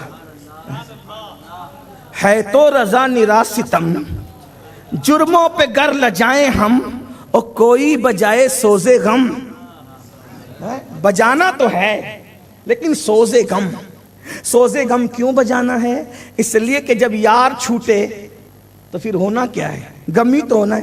کوئی بجائے سوزے سازے غم، کوئی بجائے سوزے غم، سازے طرب بجائے کیوں، بلکہ وہ فن موسیقی بھی جانتے تھے، اس لیے کہ جب وہ کسی فن کو جاننا یہ کوئی جرم نہیں ہے، اس کا اظہار کس طرح ہوتا ہے وہ بات ہوتی ہے۔ ان کو فن موسیقی میں اتنی مہارت تھی کہ انہوں نے فن موسیقی کے استعمال سے بھی نعت گوئی کی، ہاں اس میں موسیقی کا فن بھی بیان کیا نعت خوانی میں، کسی نے نہیں کیا، میری معلومات میں تو نہیں کیا، کسی پڑھے لکھے کو پتہ ہو تو مجھے بتائیں، میں بھی سیکھ لوں۔ موسیقی کے فن میں بھی نعت بیان کیا، کہتے ہیں حور جنا ستم کیا، طیبہ نگر میں پھر گیا، چھوڑ کے نغمے حجاز، یہ حجاز کا نغمہ بھی فن موسیقی کی ایک اصطلاح ہے، اور دیس کی بھی یہ بھی ایک اصطلاح ہے۔ اب اس اصطلاح کو موسیقی کے فن کو نعت میں کیسے بیان کیا، حور جنا ستم کیا، طیبہ نگر میں پھر گیا، چھوڑ کے نغمے حجاز، دیس کی چیز گائی کیوں، دیکھ رہے ہیں موسیقی کے فن میں بھی نعت بیان ہو رہی ہے، یعنی یوں نہ کہہ لیں کہ فاسق فن کو بھی احمد رضا نے تقوی کی بنیاد پر بیان فرمایا۔ ہاں تو میں بات عرض کر رہا تھا جنت کی، جلدی عرض کروں، مجھے عنوان یہی دیا گیا ہے، آپ سے لوگ جنت کا ذکر کرتے ہیں۔ جنت امام احمد رضا کو بھی یاد آئی، لیکن کس طرح یاد آئی؟ لوگوں کو جنت یاد آتی ہے تو حور یاد آتی ہے، حور اور نہر اور باغ اور محل، اب یہ احمد رضا ہے۔ جنت یاد آتی ہے تو کس طرح یاد آتی ہے؟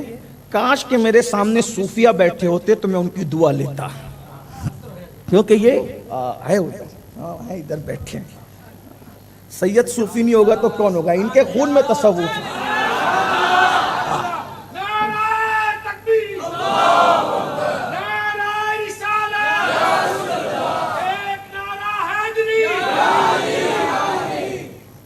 جنت کس طرح یاد آتی ہے احمد رضا؟ ارے ان کو تو کعبہ دیکھ کے بھی یار ہی یاد آتا ہے، جو کعبے کو دیکھ کے اپنا محبوب یاد کرے وہ جنت کو دیکھ کر کے کیوں نہیں یاد کرے گا؟ حور نہیں ہے وہاں، حور کا تذکرہ نہیں ہے، حور ہے تو جنت میں، لیکن احمد رضا عاشق تو پھر عاشق ہے نا۔ حضرت سرکار صابر کلیر نے کہا تھا کہ احمد بہشت و دوزخ، احمد بہشت و دوزخ بر عاشقہ حرام است۔ میں نے کہا نا صوفیہ ہوتے تو پھر رقص کرتے، میں تو طالب علم ہوں لیکن یہ بات ہے بڑی، مگر عنوان احمد رضا کا دیا میرے امام کا تو میں بات کروں گا، کیونکہ وہ اپنے زمانے کا صوفی بھی تھا۔ آپ کو سمجھ آئے نہ آئے لیکن جو پردے کے پیچھے ادھر ادھر بیٹھ کر کے سنتے ان کو پتا ہونا چاہیے۔ وہ تو ایک مولوی تھے، وہ تو ایک مولوی تھے۔ میں نے کہا کیا تھے وہ؟ سن، ہاں مولوی نہیں تھے وہ، بات سن۔ سرکار صابر کلیر کہتے احمد جب وہ فارسی میں شاعری کرتے تھے تو تخلص احمد رکھتے تھے، اور جب دوسری زبانوں میں ہندی وغیرہ میں کرتے تھے تو صابر تخلص، ہندی میں بھی انہوں نے کیے۔ ان کا کلام یہ ہے، خوبصورت کلام ہے، کہتے ہیں کہ امروز شاہ شاہاں مہما سدشت مارا، امروز شاہ شاہاں مہما سدشت مارا، جبریل با ملائک درباں شدست مارا۔ اس کا مقطع ہے احمد بہشت دوزخ بر عاشقہ حرام است، احمد بہشت دوزخ بر عاشقہ حرام است، ای جاں ای جاں ای جاں ای جاں رضائے جانا، ای جاں رضائے جانا رضواں سدشت مارا۔ کہتے جو عاشق ہو جاتا ہے اسے جنت اور دوزخ سے کیا غرض، اس کو تو صرف یار کی رضا چاہیے۔ ای جاں رضائے جانا، ای جاں رضائے جانا، ای جاں رضائے جانا رضواں شدست مارا۔ اللہ اکبر۔ تو عرض پر کر رہا تھا امام نے کعبہ دیکھا تو بھی یار یاد، کہتے ہوتے کہاں خلیل و بنا کعبہ و منا، لولاک والے صاحبی سب تیرے گھر کے۔ میں کبھی یہ پڑھ چکا ہوں، اس کی طرف نہیں جاتا، لیکن بات کیا کر رہا تھا، جنت جنت یاد آئی تو حوریں یاد آئی، غلمہ یاد آئی، اور اس کے بعد نہریں یاد آئی، اور یہ اور سب ہے بھائی، کوئی انکار نہیں ہے۔ لیکن احمد رضا کو جب جنت یاد آئی تو کہا اب کیا کہتے ہیں وہ سنیں، کوشش کروں گا سمجھانے کی۔ ہاں میرے پاس اتنا علم نہیں کہ میں احمد رضا کو سمجھا سکوں، ہاں طالب علم ہوں، اور غوث پاک کے فیض و برکات لے کر کچھ نہیں کریں۔ توجہ کریں، غور سے سننا۔ کہتے ہیں بزم ثنائے زلف میں، جنت یاد آ رہی ہے، جنت یاد آ رہی ہے، لیکن کس پہرائے میں یاد آ رہی؟ عاشق۔ بزم ثنائے زلف میں میری عروس فکر کو ساری بہار حشت خلد، ساری بہار حشت خلد چھوٹا سا عطر دان ہے۔ سبحان اللہ کہتے میں بتاتا ہوں آپ کو۔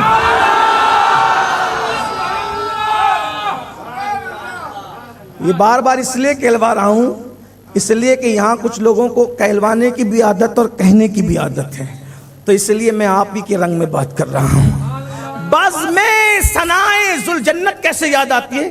کہتے ہیں، اب میری زبان میں سنو، کہتے ہیں احمد رضا کوئی محفل سجی ہو، اور اس محفل جب سجی ہو تو اس میں ایک عنوان ہو، اور وہ عنوان ہو نبی کی زلفوں کی خوشبو۔ کیا عنوان ہو؟ نبی کی زلفوں کی خوشبو۔ تو جب مجھ سے کوئی پوچھے گا کہ احمد رضا نبی کی زلفوں کی خوشبو تو بیان کر، تو میں کیا کہوں گا کہ 8 جنتوں کی خوشبو۔ حشت خلد کا مطلب کیا ہوتا ہے؟ 8 جنتوں کی خوشبو، اسی کو احمد رضا کہتے ہیں۔ 8 جنتوں کی خوشبو، 8 جنتوں کی خوشبو اگر سمیٹ لی جائے تو نبی کے زلفوں کے سامنے وہ چھوٹی سی عطر کی بوتل نظر آئے۔ جب 8 جنتوں کی کی خوشبو، 8 جنتوں کی خوشبو، ارے 8 جنتوں کی خوشبو جب زلفوں کے سامنے چھوٹی سی تر کی بوتل ہے، تب تو ہی اندازہ لگا لے ان کی زلفوں کی خوشبو کا عالم کیا ہو۔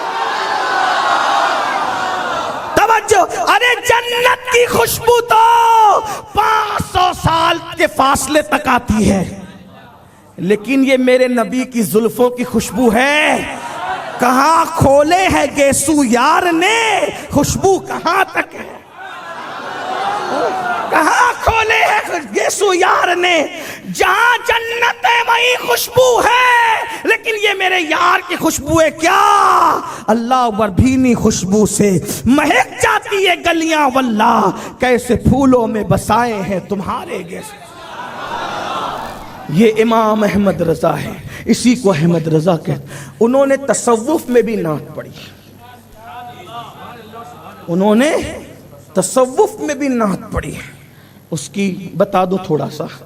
تصوف، اصل میں تصوف کہتے ہیں دین کے گودے کو، مغز کو، مغز سمجھتے ہیں؟ اتنا تو سمجھ، کیلے کے اوپر کا چھلکا ہوتا ہے، اندر کا مغز ہے نا، ایسے ہی ہے دین کا جو مغز ہے وہ تصوف ہے۔ اور لوگ تصوف کو گالی دیتے بولے یہ تو یہ ہے، وہ تو وہ ہے، اس کو کہتے ہیں ناچ نائے تو آنگن ٹیڑھا۔ ہاں ہاں، اس کو ہمارے یہاں کہتے ہیں ایسا، یعنی کہ ہاں ہاں، ہمارے آپ کے یہاں بھی کہتے ہوں گے، ہاں نہیں کہتے، نہیں کوئی بات نہیں۔ دوسری بات کہہ دوں، اگر بندر کو ادرک کھلائی جائے تو اس کو کوئی مزہ نہیں آئے گا، کیونکہ بندر کو ادرک کا سواد کیا پتا ہے نا۔ ایسے ہی تصوف غیر صوفی کو نہیں معلوم ہوتا۔ ہاں، گدھے کو روح افزا کا شربت پلائیں تو اس کو کیا مزہ آئے گا، ایسے ہی لوگ کہتے ہیں تصوف تو کچھ نہیں ہے، وہ تو شرک ہے اور یہ تو ہے وہ ہوتا ہے، ان کو نہیں پتا تصوف کیا ہے۔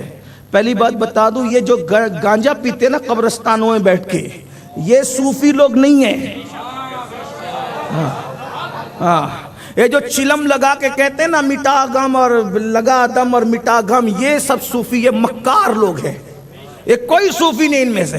اس لیے کہ جو صوفی ہو جاتا ہے نا وہ چلم کا دھواں نہیں اڑاتا، بلکہ وہ تو عشق میں اس کا دھواں نکلتا ہے دل سے۔ وہ دھواں بتاؤں، میرے پاس دلیل ہے، امت کا سب سے پہلا صوفی، امت کا سب سے پہلا صوفی، رسول اللہ کے مصلی کا سب سے پہلا امام، افضل البشر بعد الانبیاء بالتحقیق، سیدنا ابو بکر صدیق۔ ایک مرتبہ ام المومنین سیدہ عائشہ صدیقہ گھر میں آئی تو دیکھا کہ پورا گھر دھواں دھواں ہے۔ ابا جان، یہ رات کے وقت تو کوئی چولہا نہیں جلا، کوئی چراغ نہیں جلا، تو یہ دھواں آیا کدھر سے؟ فرمایا بیٹی یہ جو دھواں ہے نا یہ چراغ کا چولہے کا نہیں ہے، جب سے حضور کا وصال ہوا ہے ان کی یاد میں یہ دل اتنا جل رہا ہے، یہ دھواں یہاں سے اٹھ رہا ہے، یہ دھواں یہاں سے اٹھ رہا ہے، یہ دھواں دل کا دھواں، اسی لیے اس میں تاریکی نہیں ہے، اس میں روشنی ہے، اس میں اجالا ہے۔ وہ دھواں اعلیٰ حضرت کے پاس بھی یہ دھواں تھا، وہ بھی کہتے ہیں اے دل یہ سلگنا کیا، اے دل یہ سلگنا کیا۔ دیکھو سلگنے اور جلنے میں فرق ہوتا ہے، ہوتا ہے۔ اب نئے دور کے لڑکوں نے چولہا نہیں دیکھا ہوگا، ہم لوگوں نے دیکھا، ہم لوگ غریب ماحول کے پلے ہوئے لوگ ہیں۔ ہاں، لوگ کہتے ہیں ایسا نہ کہا کریں، میں نے کہا جو سچائی ہم کہنے میں نہیں چھپا، ہم لوگ غریب ماحول کے پڑے ہوئے لوگ ہیں، ہمارے اماں ابا نے ہمیں حلال کما کر کھلایا، اس لیے ہم غربت سے اوپر کی طرف۔ الحمدللہ ہم لوگ غربت کے پلے ہیں، چندے کے پلے نہیں ہیں، حلال کمائی کے پلے ہیں، سود کے پیسوں کے پلے نہیں ہیں۔ ہمیں فخر ہے، اپنی غربت پر فخر ہے، اور واللہ اسی لیے کسی کے مال کی چکا چوند ہمیں ابھی بھی متاثر نہیں کرتی۔ نگاہ فقر میں شان سکندری کیا ہے، نگاہ فقر میں شان سکندری کیا ہے، خراج کی جو گدا ہو خراج کی جو گدا ہو سکندری کیا ہے. ہمیں کوئی سکندری نہیں. میں نے کل کی محفل میں بھی کہا لوگ کیا سکندر سکندر کرتے ہیں. وہ سکندر حضرت عیسیٰ علیہ السلام کی ولادت سے پہلے پیدا ہوا تھا. 32 سال 8 مہینے کی عمر کے اندر آدھی سے زیادہ دنیا فتح کر لیا, اور جب مرا تو خالی ہاتھ جنازے میں چلا گیا. لوگ کہتے سکندر سکندر. او سکندر ہٹا یہاں سے. سکندر ہمارے مقدر پہ ناز کیا کرے. سکندر ہمارے مقدر پہ ناز کیا کرے گا. وہ کیوں؟ میں نے کہا اس کو آدھی دنیا ملی, ہمیں آمینہ کے لال کا دامن ملا, نبی اور آل نبی کا دامن ملا. آدھی سے زیادہ دنیا فتح کر کے خالی ہاتھ جنازے میں جا رہا ہے. انشاءاللہ ہم نہیں جائیں گے خالی ہاتھ جنازے میں دامن مصطفیٰ ساتھ لے کر کے. سکندر کیا چیز ہے؟ سکندر کیا چیز ہے؟ یہاں کے سکندر رشک کیا کرے, اس لیے کہ سکندر خوش نہیں ہے لوٹ کر دولت زمانے کی. سکندر خوش نہیں ہے لوٹ کر دولت زمانے کی. قلندر دونوں ہاتھوں سے لٹا کے رشک کر.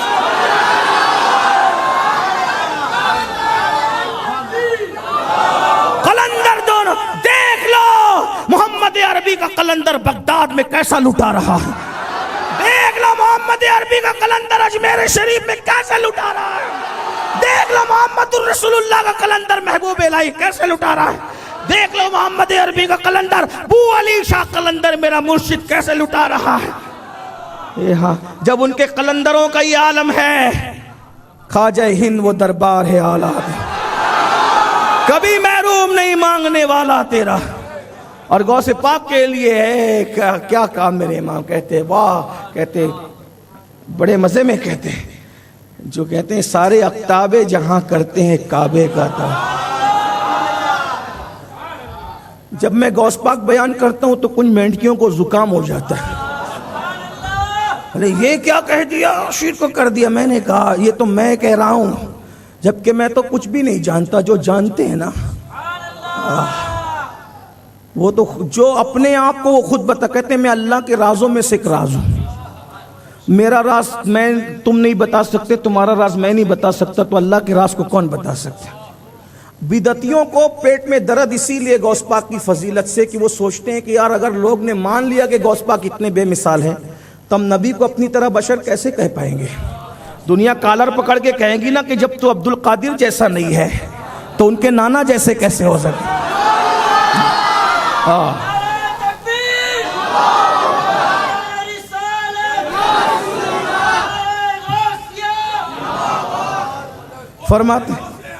فرماتے ہیں میں انی عالم و مالا تعلمون کا راز بن کر کے آیا ہوں. کیا انی عالم و مالا تعلمون کا راز غوث پاک خود فرماتے. ہاں ایک صاحب نے کہا تو نے تو یہ بھی کہہ دیا نا کہ چاند ان کو سلام کرتا ہے. کہاں لکھا ہے؟ میں نے کہا بہجت الاسرار میں لکھا ہے. اور میں نے کہا تو صرف چاند پہ بات ختم کی ہے, بہجت الاسرار کے مصنف نے تو سورج کا ذکر بھی کیا ہے. ہاں وہی بات ہے. اور کچھ لوگ ہمارے یہاں بھی ایسے پیدا ہو گئے, بڑے معذرت خانہ انداز میں کہتے ہیں نہیں ہمارے یہاں نہیں. میں نے کہا بہجت الاسرار میں ہے کم سے کم. بلکہ میرے امام نے تو اور بڑی بات کی, کہتے ہیں نہیں کس چاند کی منزل میں تیرا جلوہ نور, نہیں کس چاند کی منزل میں تیرا جلوہ نور, نہیں کس گھر کے آئینے میں اجالا تیرا. بہرحال بات دور نکلتی ہے. میں عرض کیا کر رہا تھا, توجہ فرمائیں. اللہ اکبر. تو حضور اکرم صلی اللہ علیہ وآلہ وسلم کے قلندروں کی یہ شان ہے. تو تصوف جو ہے وہ گودا ہے, دین کا گودا ہے, مغز ہے, اس لیے یہ سارے صوفیاں ہوئے ہیں. لیکن آپ سے پھر کہتا ہوں یہ جو گنجڑی چرسی ادھر ادھر جو بھٹکتے ہیں یہ تمہیں غلط سلط بات, یہ صوفی لوگ نہیں ہیں. صوفی لوگ غریب نواز ہے, غوث پاک ہے, محبوب الہی ہے, صابر پاک ہے, سرکار وارث دیوا ہے, شاہ برکت اللہ ہے, مخدوم اشرف جہانگیر سمنانی ہے. یہ سب صوفی لوگ ہیں. ان کی ایک وقت کی نماز چھوٹنا تو دور کی بات, لوگ عشاء پڑھ کے سو جاتے ہیں. یہ صوفی لوگ عشاء پڑھنے کے بعد بھی پڑھتے ہی رہتے ہیں.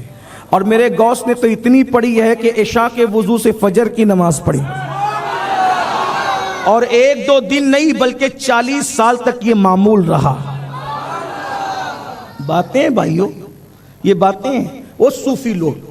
لیکن آج کل تصوف کے نام پہ لوگ نشے کو پروموٹ کریں، بولے یہ چلم ہے اور یہ سب حرام ہے، ہم نہیں مانتے اس کو، جو یہ بات کرتا ہے وہ غلط کرتا ہے۔ اسی لیے تو آج حقہ بھی لوگ عام کرتے ہیں، ہم حقے کے بھی قائل نہیں، حقے کے اس لیے قائل نہیں ہے کیونکہ ہماری نظر اس پر ہے کہ حقے میں بھی نشے کی چیزیں ڈال کر وہ سگریٹ پیے گا۔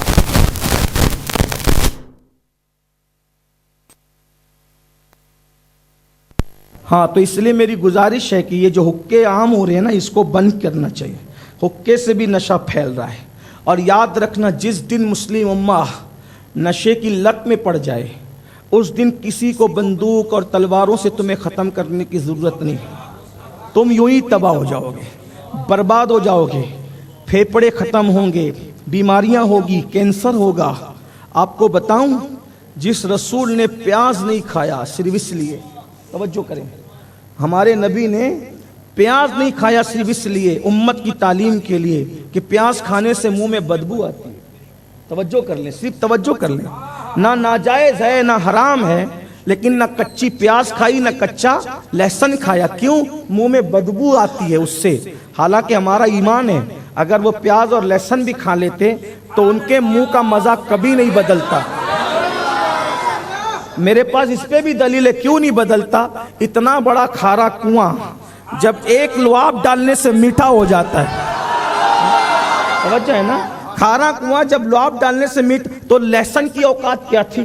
پیاز کی۔ لیکن ہمیں تعلیم دینا تھا، میرے امتیوں، میرے غلاموں، جس چیز میں بدبو آئے تمہارا نبی اس کو پسند نہیں کرتا کھانا، تو وہ کڑوے گھونٹ جو نشہ لائے تم اس کی طرف کیسے جا سکتے ہو؟ اور میں اپنے جوانوں سے کہتا ہوں، رحم کرو اپنے آپ پر۔ آج مسلم معاشرے کے اندر جو نشے کو پرموٹ کیا جا رہا ہے نا، کوئی تصوف کے نام پہ پرموٹ کر رہا ہے، بلکہ یہ بات بھی بتاؤں، درگاہوں کو بدنام کر کے نشے کی چیزیں درگاہوں پہ بیٹھ کے بیچی جاتی ہیں۔ اس میں درگاہ والوں کا کوئی قصور نہیں ہے، وہاں بیٹھ کر جو گندے کام کر رہے ان کا قصور ہے، اور الحمدللہ درگاہ والے اس سے بالکل بری ہیں، جو سچے مجاور لوگ ہیں وہ اس سے بالکل بری ہیں۔ لیکن وہاں جو بیٹھتے ہیں نا لوگ فقیر بن کر کے، کلندر بن کر کے، وہ کوئی کلندر نہیں ہے، وہ شیطان لوگ ہیں جو اس طرح کی حرکت کرتے ہیں۔ سچے کلندروں کے ہم غلام ہیں، کسی لباس میں ہم اس کے غلام ہیں، یاد رکھنا۔ اس لیے میری گزارش ہے، یہ جو دھندے جیسے بیوٹی پارلروں سے زنا کے دھندے چلا رہے ہیں لوگ، ویسے قبرستانوں میں بیٹھ کر نشے کے دھندے چلا رہے ہیں۔ اور ایک بات بتاؤں، خاص مسلم محلے ٹارگٹ پر ہے، نشے کو لے کر مسلم محلے ٹارگٹ پر ہے۔ کیوں؟ اس لیے کہ دنیا جانتی ہے تمہارے ٹیلنٹ کو، دنیا جانتی ہے جس دن تم پڑھو گے کوئی پڑھائی میں تم سے آگے نہیں بڑھ سکتا، جس دن تم بزنس کرو گے اس دن کوئی تم سے بزنس میں آگے نہیں بڑھ سکتا، جس دن تم سیاست کرو گے اس دن کوئی تم سے سیاست میں آگے نہیں بڑھ سکتا۔ تو کیا نہ ان کو سیاست کرنے دو، نہ تجارت کرنے دو، نہ تعلیم حاصل کرنے دو۔ باضابطہ طور پر یہ میری اپنی ریسرچ ہے اس بات پر، حالانکہ کہیں میں محقق نہیں، میرے اپنے شہر گنبد و مینار کا شہر، تقریباً 400 سے زیادہ مسجدیں میرے شہر میں، جدھر نظر اٹھاؤ الحمدللہ گنبد و مینار ہی نظر آتے ہیں بفضل ہی تعالی الحمدللہ۔ اذان کی صدا گونجتی ہے، ایک وقت کی اذان کی صدا کم سے کم آدھے سے پون گھنٹے تک گونجتی ہے ہمارے شہر میں۔ میں تو دعا کرتا ہوں اللہ تبارک و تعالی اس شہر کو ہمیشہ آباد رکھے، اور یہ بھی اللہ کا شکر ہے کہ ہمارے شہر کے لوگ ایسے ہیں، جیسے آپ لوگ پیار کرتے ہیں دنیا بھر کے لوگ، شہر کے لوگ لوگوں سے کم پیار کرتے ہیں، لیکن ہمارا شہر ایسا ہے کہ باہر سے زیادہ ہمارے شہر کے لوگ ہم سے پیار کرتے ہیں، پیار والے لوگ ہیں، محبت والے۔ یہ جلسہ آپ نے بارش کی وجہ سے یہاں کیا، ہم لوگ ایسا نہیں کرتے، ہم اعلان کرتے ہیں کہ بارش ہونے کی صورت میں بھی جلسہ وہی ہوگا جہاں کا اعلان ہوا ہے۔ ہم لوگ جگہ نہیں چینج کرتے، کیوں؟ کیونکہ میری قوم میرے ساتھ بارش میں بھیگتی ہے اور میں بھی بارش میں بھی۔ لوگ چھتری لگاتے، میں نے کہا نہیں، قوم کا جو حال وہی میرا حال، میں بھاگنے والا قائد نہیں ہوں، میں اپنی قوم کا خادم ہوں۔ قوم بھیگے گی ہم بھی بھیگیں گے، قوم کو پسینے آئیں گے ہمیں بھی آئیں گے، قوم جس تکلیف میں رہے گی ہم بھی رہیں گے، قوم جس خوشی میں رہے گی ہم بھی، ہم قوم کے ساتھ کھڑے ہونے والے۔ بہرحال یہ کہہ رہا تھا، تو وہاں جب نشہ خوب عام ہوا تو وہاں ہم لوگوں نے میٹنگ کی کہ نشہ ختم ہو، تو جب ہم نے تحقیق کی یہ نشہ بڑھ کیسے رہا، تو کہا مسلم محلے ٹارگٹ پر ہے۔ وجہ تم پڑھ نہ سکو، جب تم پڑھو گے نہیں آگے نہیں بڑھو گے۔ وہ تمہیں بیت الخلا صاف کروانا چاہتے ہیں، اسلام دشمن طاقتیں، تمہیں غلام بنانا چاہتے ہیں، تمہاری بیٹیوں کو اپنے گھروں میں رکھنا چاہتے ہیں۔ وجہ ہے، میں کھل کے بات کر رہا ہوں، برا مت ماننا، نشہ کرنے والا بہت دن تک نشہ کرے تو وہ مرد بھی نہیں رہ جاتا، وہ شادی کے قابل نہیں رہ جاتا۔ جا کے ڈاکٹروں سے پوچھو، وہ بیوی کو مطمئن کرنے کے قابل نہیں رہ جاتا۔ ڈاکٹروں سے پوچھو جا کر کے، ہم نے پوچھا ہے بڑے بڑے ڈاکٹروں سے، تقریر کرنے سے پہلے ہم نے 8 دن تک مسلسل نشے کے خلاف تحریک چلائی تھی اپنے شہر میں، اور الحمدللہ جو لاسٹ پروگرام ہوا تھا اس میں سارے آفیسر، سیاستداں، ہر پارٹی کا سیاسی آدمی، اور جو پورا الحمدللہ بڑا گراؤنڈ ہے، تاریخی اس میں پروگرام ہوا تھا، انٹرنیٹ پہ موجود ہوگا، آپ جا کے دیکھ لیں، میں کوئی بڑائیاں نہیں مار رہا لیکن انٹرنیٹ پہ موجود ہے، آپ جا کر کے دیکھ لیں۔ دوسرے مذاہب کے لوگوں نے بھی شرکت کی تھی۔ میں نے ان سے کہا تھا صرف اسلام میں نشہ حرام نہیں ہے بلکہ دوسرے مذاہب میں بھی حرام ہے، بلکہ ہمارے جو ہندو بھائی ہیں اگر وہ سن رہے ہیں تو ان سے کہتا ہوں کہ ان کے مذہب میں تو یہ ہے کہ برہمن کو قتل کرنا جتنا بڑا پاپ ہے اتنا ہی بڑا پاپ نشہ کرنا بھی ہے۔ یہ ان کے مذہب کی بات ہے، اس کو خواجہ حسن نظامی نے اپنی کتاب میں لکھا ہے، آپ غور فرمائیں، ان کی کتاب سب کی کتابوں میں ہے۔ میں تو ہندوستان کے لیے مشورہ دیتا ہوں، اگر ہندوستان کو سپر پاور بنانا ہے تو نشہ مکت کرنا ہوگا۔ ہمارے لیڈر لوگ اس پہ کیوں نہیں سوچتے؟ صرف اس کا مذہب کو وہ برا بولے، اس کے مذہب کو وہ برا بولے، اسی میں الجھے ہوئے ہو۔ ہندوستان کو نشہ مکت کیوں نہیں کرتے؟ ہندوستان کو زنا مکت کیوں نہیں کرتے؟ ہندوستان کو گندی فلموں پہ پابندی لگا کر انٹرنیٹ پہ جو گندی فلمیں اس کو بند کیوں نہیں کراتے؟ اگر یہ ہو جائے گا، کسی مفکر نے کہا تھا تم نشے کے اڈے بند کر دو، میں 50% دواخانے بند کرا دوں گا، 50% جیلیں بند کرا دوں گا۔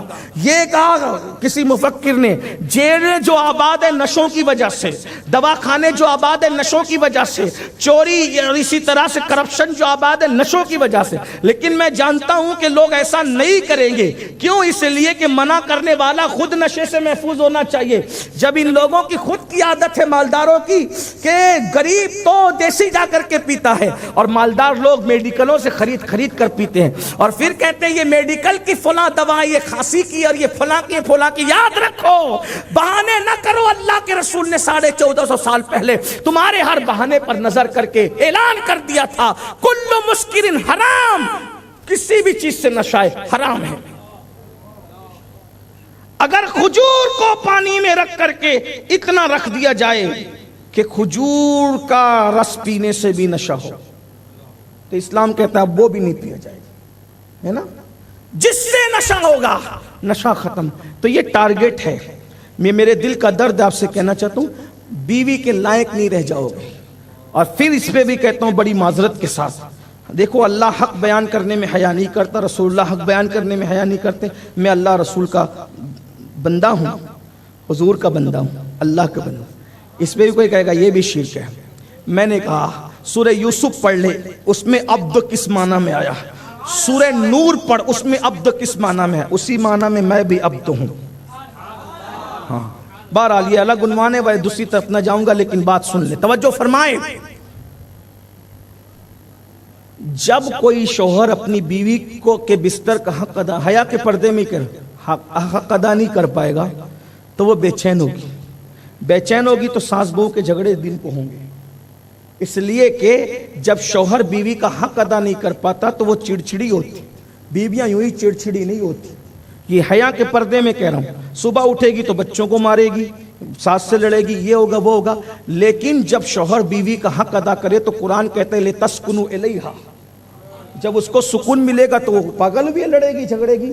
تو یہ نشے میں مبتلا کر کے یہ کرنا چاہتے ہیں۔ نمبر 1 جھگڑا ہوگا، نمبر 2 اگر شریف ہے تو گھٹ گھٹ کے جیے گی اور آخری میں خودکشی کر سکتی ہے، اور اگر تھوڑی سی بے باک ہے تو پھر تمہیں چھوڑ کر کسی اور کے ہتھے چڑھ جائے گی۔ اتنی بڑی برائی ہے، اسی لیے کہا نشہ ام الخبائث ہے، برائیوں کی جڑ ہے، جڑ۔ یہ تو معاشرے کی برائی۔ دوسری چیز، نشہ کرو گے کماؤ گے نہیں، خرچہ کیسے ہوگا؟ کہاں سے لاؤ گے خرچہ؟ کہاں سے؟ جب بے ہوش پڑے رہو گے تو کہاں؟ ہمارا مذہب، توجہ کرنا، بے ہوش پڑا رہنا تو دور کی بات، ہمارا مذہب تو یہ کہتا ہے زیادہ سونے والوں سے بھی اللہ ناراض رہتا ہے۔ اللہ کے رسول علیہ السلام ارشاد فرماتے ہیں 2 لوگوں پر اللہ کا عذاب بالکل لٹکتا رہتا ہے، ایک تو بھوک نہ ہونے پہ کھانے والا، اور دوسرا زیادہ سونے والا۔ جس مذہب نے زیادہ سونے سے منع کیا وہ مذہب بے ہوش پڑے رہنے کی اجازت کیسے دے سکتا؟ ایک مرتبہ اللہ کے رسول معمول سے کچھ زیادہ سو گئے. توجہ، جو معمول تھا سونے کا کچھ زیادہ سو گئے. اٹھ کے پوچھا عائشہ آج مجھے گہری نیند آئی، کیا کیا تھا تم نے؟ ام المومنین نے عرض کی میرے ماں باپ آپ پہ قربان، جو چادر اکہری کر کے بچھاتی تھی اس کو ڈبل کر دیا، اسی لیے سب. حضور نے میں خبردار آج کے بعد ڈبل مت کرنا چادر، میں زیادہ سونا نہیں چاہتا. نمبر 2 تصوف کی بات آئی نا.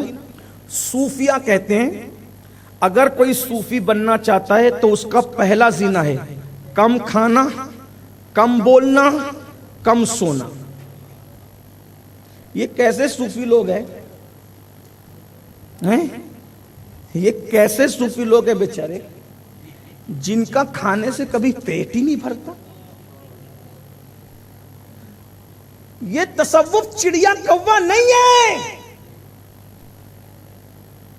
یہ پہلا زینہ ہے تصوف کا. کم کھانا، کم بولنا، کم سونا. اور ہم لوگوں میں تینوں چیزیں نہیں، نہ کم کھاتے ہیں، صبح اٹھے تو ناشتہ چاہیے، بریک فاسٹ، پھر دوپہر کو چاہیے، پھر 4 بجے چاہیے، پھر اس کے بعد مغرب بعد بھی کچھ چاہیے، پھر اس کے بعد عشائیہ چاہیے، رات میں 2 بجے تک جاگے تو پھر اور ڈھونڈتے ادھر ادھر کیا کھائیں.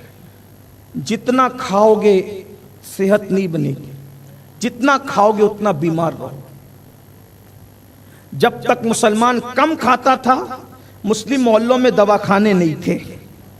جب سے کھانے لگا ہے خوب ڈٹ کے کھاتا ہے.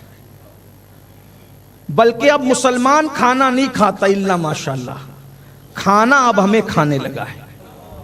یہ حال ہو گیا ہے، یہ حال ہو گیا ہے. بہرحال بات بہت دور نہ نکلے تو جو زیادہ سوئے اللہ اس سے ناراض رہتا ہے. زیادہ سونے والوں کے چہرے سے نور چھینا جاتا ہے. کم سونے کی برکتیں اگر بتا دوں تو سمجھ میں آئے. جتنے بھی اولیاء ہیں سب کم سوتے تھے. اور ہم لوگ کیا سوچتے ہیں یہ تسبیح پڑھ لوں، یہ سورہ پڑھ لوں، یہ وظیفہ پڑھ لوں، صوفی بن جاؤں. یہ پڑھنے سے کوئی نہیں بنتا، پہلا زینہ ہے. صابر پاک نے تو 12 سال تک کچھ نہیں کھایا، درخت کی پتیاں. میرے مرشد آپ سب کے مرشد غوث پاک نے تقریباً 36-37 سال درخت کی پتیاں کھائی. گردن ہریالی کا اثر گردن پہ ظاہر ہوتا تھا. حضرت بایزید بستامی پانی پی کے سحری کرتے تھے اور درخت کی پتیوں سے افطار کرتے. یہ سب باتیں ہیں، یہ تصوف کی باتیں ہیں. یہ لوگ کہتے ہیں چلم پی کر کے صوفی بنو، یہ حال ہے. ایک مرتبہ کچھ چلم پی رہے تھے ہمارے دوست، عزیز دوست، اور ہم ساتھ جا رہے تھے تو اتفاق سے ایسی ہری چادر تھی، ہمارے ساتھی ہے مبلغ ہے، تو انہوں نے چلم کے دھوئیں پر ایسے منہ پہ رکھ لیا. ان کو برداشت نہیں ہوا، منہ پہ رکھ لیا. تو ایک چلم پینے والا کہہ رہا تھا اے مولوی پیے گا نہیں تو ولی کیسے بنے گا. یہ استغفر اللہ، یہ حال ہے. یہ بے باکیاں ہیں، استغفر اللہ. ہم کہتے ہیں ہاں پی کر ہی کوئی ولی بنتا ہے، پی کر ہی کوئی ولی بنتا ہے، لیکن یہ تیرا گندا دھواں پی کے نہیں، یار کی آنکھوں سے جام پی کر. اور بیدم شاہ نے اس جام کا تذکرہ کہتے ہیں وہ آنکھوں ہی آنکھوں میں مستانہ بناتے ہیں، زحمت بھی نہیں دیتے میں خار کو پینے. ارے حلق کو خبر نہیں ہوتی اور جام پلا دیا جاتا ہے. تیری آنکھوں کے پیمانے پیتے ہیں تیرے مستانے. وہ پینے کی بات الگ ہے، تو نے کی کتابوں سے، ہم نے پی نگاہوں سے. فرق ہے بہت وائز تیرے میرے پینے سے. امام نے بھی پینے کا ذکر کیا ہے، کہتے ہیں تیرے صدقے مجھے بون بہت ہے تیری، جس دن اچھوں کو ملے جام چھلکتا تیرا.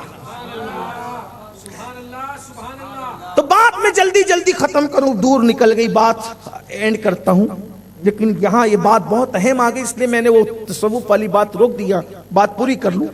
تو مسلم محلے ٹارگٹ پر تم پڑھ نہ سکو، تم تجارت نہ کر سکو، تم سیاست، تمہیں غلام بنا کر رکھنے کے لیے نشہ، جس مذہب میں زیادہ سونے سے منع کیا گیا، بے ہوش پڑے رہنے کی اجازت. اچھا کچھ لوگ یہ کہتے ہیں حضرت اصل میں ٹینشن بہت رہتا ہے اس لیے نشہ کرتے ہیں. یاد رکھنا نشے سے ٹینشن کبھی ختم نہیں ہوتا.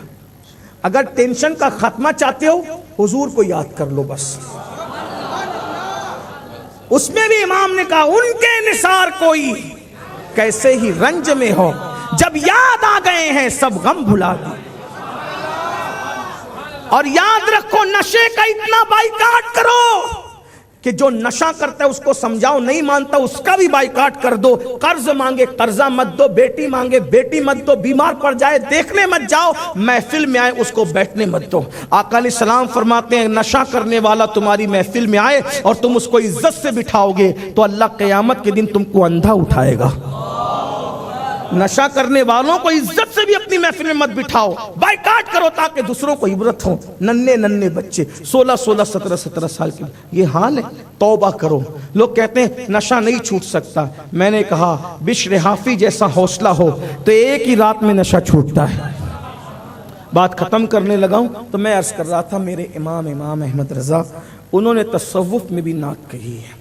بات تصوف کی چلی تھی. تصوف میں جو الگ الگ اصطلاحات ہیں ان میں ایک اصطلاح جو ہے وہ فنائیت کی اصطلاح، فنا کی اصطلاح ہے. تو وہیں پہ بات آ کے اینڈ ہوتی ہے. میں بات ختم کرنے لگا ہوں کہ لوگ کہتے تھے کہ بھئی حضور تو انسان ہے نا. حضور کیا ہے؟ بولے بھئی. اور الحمدللہ ہم حضور کو انسان مانتے ہیں. حضور انسان ہیں، حضور بشر ہیں. جو ہم پہ الزام ہے نا کہ یہ حضور کو بشر نہیں مانتے وہ لوگ جھوٹ بولتے ہیں. حضور کو بشر مانتے ہیں لیکن فرق اتنا ہے اپنے جیسا بشر نہیں مانتے. انہیں خیر البشر مانتے، سید البشر مانتے، افضل البشر مانتے. جلدی ختم کرنے لگا ہوں کیونکہ کل بھی شاید مجھے آپ ہی کے بھاؤ نگر میں بولنا ہے. اور کل کا عنوان امام حسن ہے. اس محفل حسن میں بھی انشاءاللہ ذکر حسن ہوگا انشاءاللہ، اور ہماری تقدیریں بھی حسن ہو جائے گی اور انشاءاللہ خاتمہ بھی حسن ہوگا. ہاں تو فنا کی منزل ہے تصوف میں. تو حضور ہم کہتے ہیں حضور بشر ہے ہماری طرح نہیں ہے. اچھا ٹھیک ہے. پھر ایک طبقہ کہتا ہے وہ نور ہے. کہاں حضور نور بھی ہیں لیکن فرشتوں کی طرح نہیں ہے. ٹھیک. اب آئیے اس کو تھوڑا سا. حضور علیہ الصلوۃ والتسلیم لباس بشر میں بھی ہیں، لباس نور میں بھی ہیں، لیکن حقیقت مصطفیٰ جدا ہے. ٹھیک. اب حضور کو لباس بشر میں کچھ لوگوں نے دیکھا تو کچھ مولوی لوگ کہہ اٹھے کہ حضور بشری لباس میں ہے نا تو ہماری طرح ہے. ہم نے کہا تم نے نبی کو لباس بشر میں دیکھا تو تمہیں نبی چھوٹا نظر آیا، لیکن جب ہم نے نبی کو لباس بشر میں دیکھا تو ہمیں لباس بشر بڑا نظر آیا. کیوں؟ کیونکہ ہمارا عقیدہ یہ ہے کہ اگر اللہ کے نزدیک بشری لباس سے افضل کوئی لباس ہوتا تو اللہ وہی لباس میں محبوب کو بھیجتا. اللہ نے لباس بشر میں بھیجا، مطلب اللہ کے یہاں لباس بشر سے بڑا کوئی لباس. اس کو بیدم شاہ صاحب نے بڑی دمدار انداز میں بیان کی. کہتے ہیں اب آدمی کچھ اور ہماری نظر میں ہے، اب آدمی کچھ اور ہماری نظر میں ہے، جب سے سنا ہے یار لباس بشر میں. یار لباس بشر میں کیا آیا ہمیں پتا چل گیا کہ معیار بشریت کیا ہے. ٹھیک. تو نور ہیں وہ لیکن جبریل کی طرح نہیں. کیوں؟ اگر جبریل کی طرح نور ہوتے تو جبریل تھکے تو یہ کیوں نہ تھکتے یہ کیوں نہ تھکتے. بہرحال تو پھر حضور جبریل کی طرح نور نہیں اور ابو بکر کی طرح اور ہماری طرح بشر نہیں. حالانکہ ابو بکر صدیق بھی تو ہماری طرح نہیں ہے، وہ بھی جو ہے وہ بڑے عظیم ہیں، لیکن ان کی طرح بھی حضور نہیں ہے. حضور نے ان کو بھی کہہ دیا یا ابا بکر لم یعرفنی حقیقتاً غیر ربی. اے ابو بکر میری حقیقت کو میرے رب کے سوا کوئی نہیں جانتا. تو حضور کی اب 3 شانیں آپ تسلیم کر لیں، تصور کر لیں، بشریت، نورانیت اور حقیقت. سمجھ میں آئی بات؟ یہ ہے تصوف کی اصطلاح جو آپ کے سر کے اوپر سے جا رہی ہیں لیکن کچھ سمجھ میں بھی آ رہی ہیں. توجہ، ایک ہے بشریت اور ایک ہے نورانیت اور ایک ہے حقیقت. اور حضور علیہ السلام کے سفر معراج کے 3 حصے ہیں. ایک مسجد حرام سے آسمانوں تک، مسجد حرام سے آسمانوں تک، اور ایک آسمانوں سے عرش اعظم تک، اور ایک عرش سے لامکاں تک. تو شان بشری میں کہاں تک گئے؟ آسمانوں تک، یعنی آسمان سے پہلے تک، اور آسمانوں سے عرش تک شان نورانیت کے ساتھ. اب اس سے جو آگے گیا وہ جبریل کو بھی پتہ نہیں. توجہ ہے؟ جبریل. یہ ہے تصوف. ٹھیک، یہ ہے تصوف. دیکھو تصوف کا اس لیے انکار کرتے ہیں یار لوگ کیونکہ جب اس کو مان لیں گے تو یہ بھی ماننا پڑے گا نا کہ کوئی آگے جو گیا وہ جبریل کی طرح نہیں تھا. جو آگے گیا وہ جبریل کی طرح. کیوں؟ کیونکہ جبریل نور ہے، اس پر سب کا اجماع ہے. جبریل علیہ السلام کے نور ہونے میں کسی کا اختلاف ہے، لیکن وہ نور بھی تو کہہ رہا ہے کہ اگر میں آگے بڑھا تو جل جاؤں گا. تو اگر نور بھی جل رہا ہے وہاں تو اس نور کو بھی جلنا چاہیے. بھائی پتھر مارنے سے یہ فوکس پھوٹ سکتا ہے تو اس کو بھی پھوٹنا چاہیے پتھر سے. صحیح ہے نا؟ خنجر سے اگر یہ مولانا مر رہا ہے تو اس مولانا کو بھی مرنا چاہیے کیونکہ دونوں برابر ہے نا. اللہ نہ اسے مارے نہ اسے. اللہ سب کو لمبی عمر عطا کرے. لیکن مثال ہوتی ہے. آپ ہنسے نہیں لیکن بات سمجھ میں آتی ہے نا. لیکن اس لیے تصوف کو اتنا لمبا کر کے نہ سمجھاؤں گا تو اٹھ کے کہیں گے بابا نے تقریر تو بہت اچھی کی، سمجھ میں کچھ نہیں آیا. تو ایسا الزام لے کے نہیں جانا چاہتا بھاؤ نگر سے. میں تو آپ کے ساتھ نیچے اتر کے بات کرنا چاہتا ہوں. اگر یہ نور جل رہا ہے تو وہ بھی وہی نور ہے تو اس کو بھی جلنا چاہیے. لیکن حیرت ہے کہ یہ نور جلتا ہے اور وہ نور آگے بڑھتا ہے. تو مطلب یہ ہے کہ نور میں بھی کوئی فرق ہے نا. پھر چلے اور آگے بڑھے. بولوں نا، بات کروں نا. ٹائم ہوا ہے ختم. ٹائم ختم ہوا ہے لیکن بات ابھی اگر آپ کا ذوق سلامت ہے تو کچھ عرض کروں گا. ارے اگر دونوں نور برابر ہے، جبریل کا نور بھی اور حضور کا نور بھی اگر یکساں ہے تو جبریل تو طلوہ مصطفیٰ پہ اپنا سر رکھ رہے ہیں. پھر اس کے بعد آسمانوں پہ تھک رہے ہیں. یہ کیسا نور ہے؟ دونوں برابر، یہ تھکے یہ نہ تھکے. بھائی بات تو سمجھ میں اور کتنا تھکے. ایک مقام پر میں نے بہت تفصیل سے سمجھایا، اگر سمجھنا ہے تو ادھر جانا. لیکن ایک بات کہتا ہوں، کتنا تھکے. تھکنے کے 3 سٹیپ ہوتے ہیں. کتنے؟ تھکنے کی کتنی منزلیں ہوتی ہیں؟ 3. جیسے آپ تھک گئے، کوئی بات نہیں، پریشان نہیں کوئی بات نہیں. ہاں تھکے. تو جب آدمی تھکتا ہے تو تھک کر کے وہ تھوڑا سا سست ہوتا ہے. اس کو کہتے ہیں تھکنے کی پہلی منزل. ٹھیک. اس کے بعد تھکتا ہے مگر ہمت نہیں ہارتا تو وہ کیا کرتا ہے؟ جس کے ساتھ چلتا ہے نا، سست ہونے کے بعد بھی اس کا بازو پکڑ لیتا ہے، اس کا دامن پکڑ لیتا ہے اور سوچتا ہے کہ یار کم از کم اسی کے سہارے چلو. یہ دوسری منزل بھی تھکنے کی. جب تیسری منزل ہوتی ہے تھکنے کی تو دامن اور بازو ہاتھ سے چھوٹتا ہے اور وہ بیٹھ کر کے جانے والے کو دیکھتا رہتا ہے. اس کی نظر ہی کام کرتی، بس وہ دیکھتا رہتا ہے. یہ تیسری منزل ہے تھکنے کی. اس منظر کو اعلیٰ حضرت یوں بیان کرتے ہیں: حلیمہ کی بکری کے پیچھے دیکھ کے اپنی طرح کہنے والے جبریل کے آگے جاتے بھی تو دیکھ. تینوں منزل بیان کی ایک مصرے میں. تھکے تھے روح الامی کے بازو، پہلی منزل. تھکے تھے روح الامی کے بازو، کہا وہ دامن کہا وہ پہلو، دوسری منزل. تھکے تھے روح الامی کے بازو، کہا وہ دامن کہا وہ پہلو، تیسری منزل. رکاب چھوٹی امید ٹوٹی، نگاہ حسرت کے ولولے تھے.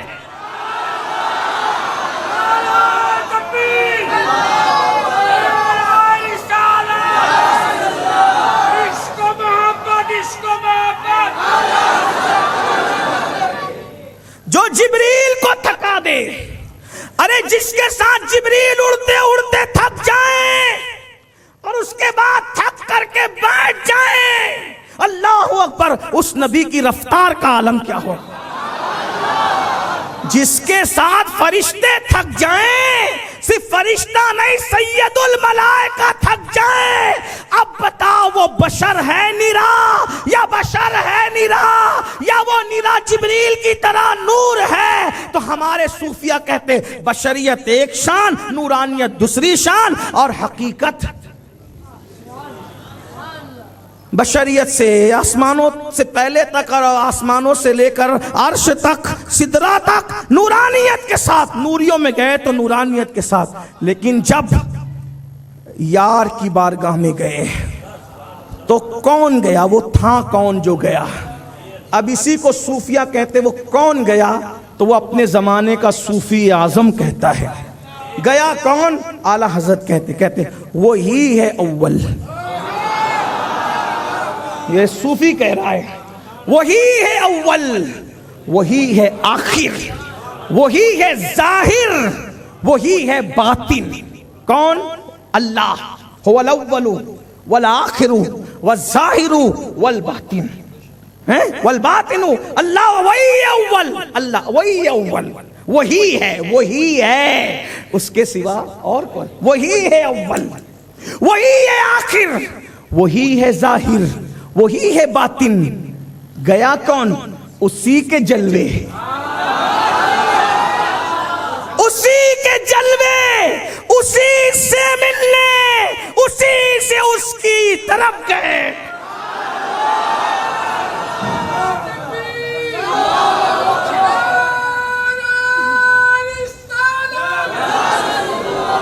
اب جو میرے بھائی کہتے ہیں نا وہ تو صرف مولوی تھے، میں نے کہا لے آ کسی مولوی کو اور اس شعر کی تشریح کرا لے، غلامی نہ لکھ دوں تو پھر کہ مولوی کے بس پہ نہیں اس کی تشریح کرنا.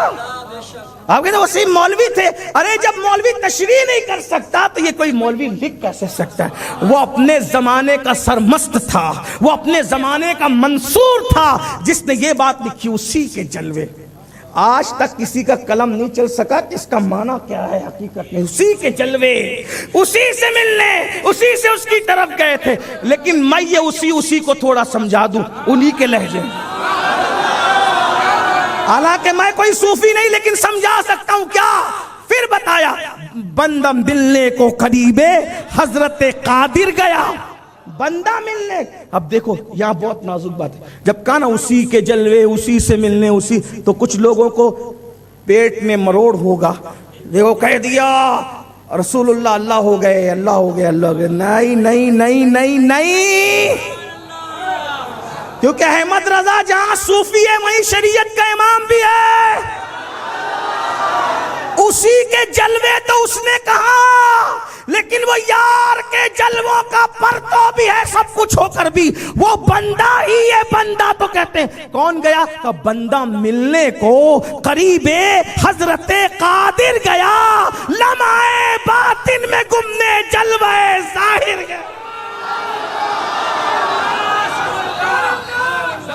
لمحہ باطن میں گمنے، یہ اسی، وہ جو اسی کا جلوہ کون تھا؟ وہ جلوہ ظاہر تھا جو جلوہ باطن میں گمنے گیا. بندہ ملنے کو قریب حضرت قادر گیا، لمحہ باطن میں گمنے جلوہ ظاہر گیا. ٹھوکرے کھاتے پھروگے ان کے در پہ پڑ رہو، قافلہ تو اے رضا اول گیا آخر گیا. آخری بات کر لوں اب، اور بات کچھ لوگ کہتے ہیں کہ وہ کچھ یہ سب مولوی لوگ بڑھا رہے ہیں ان کو. میں ایک بات آخری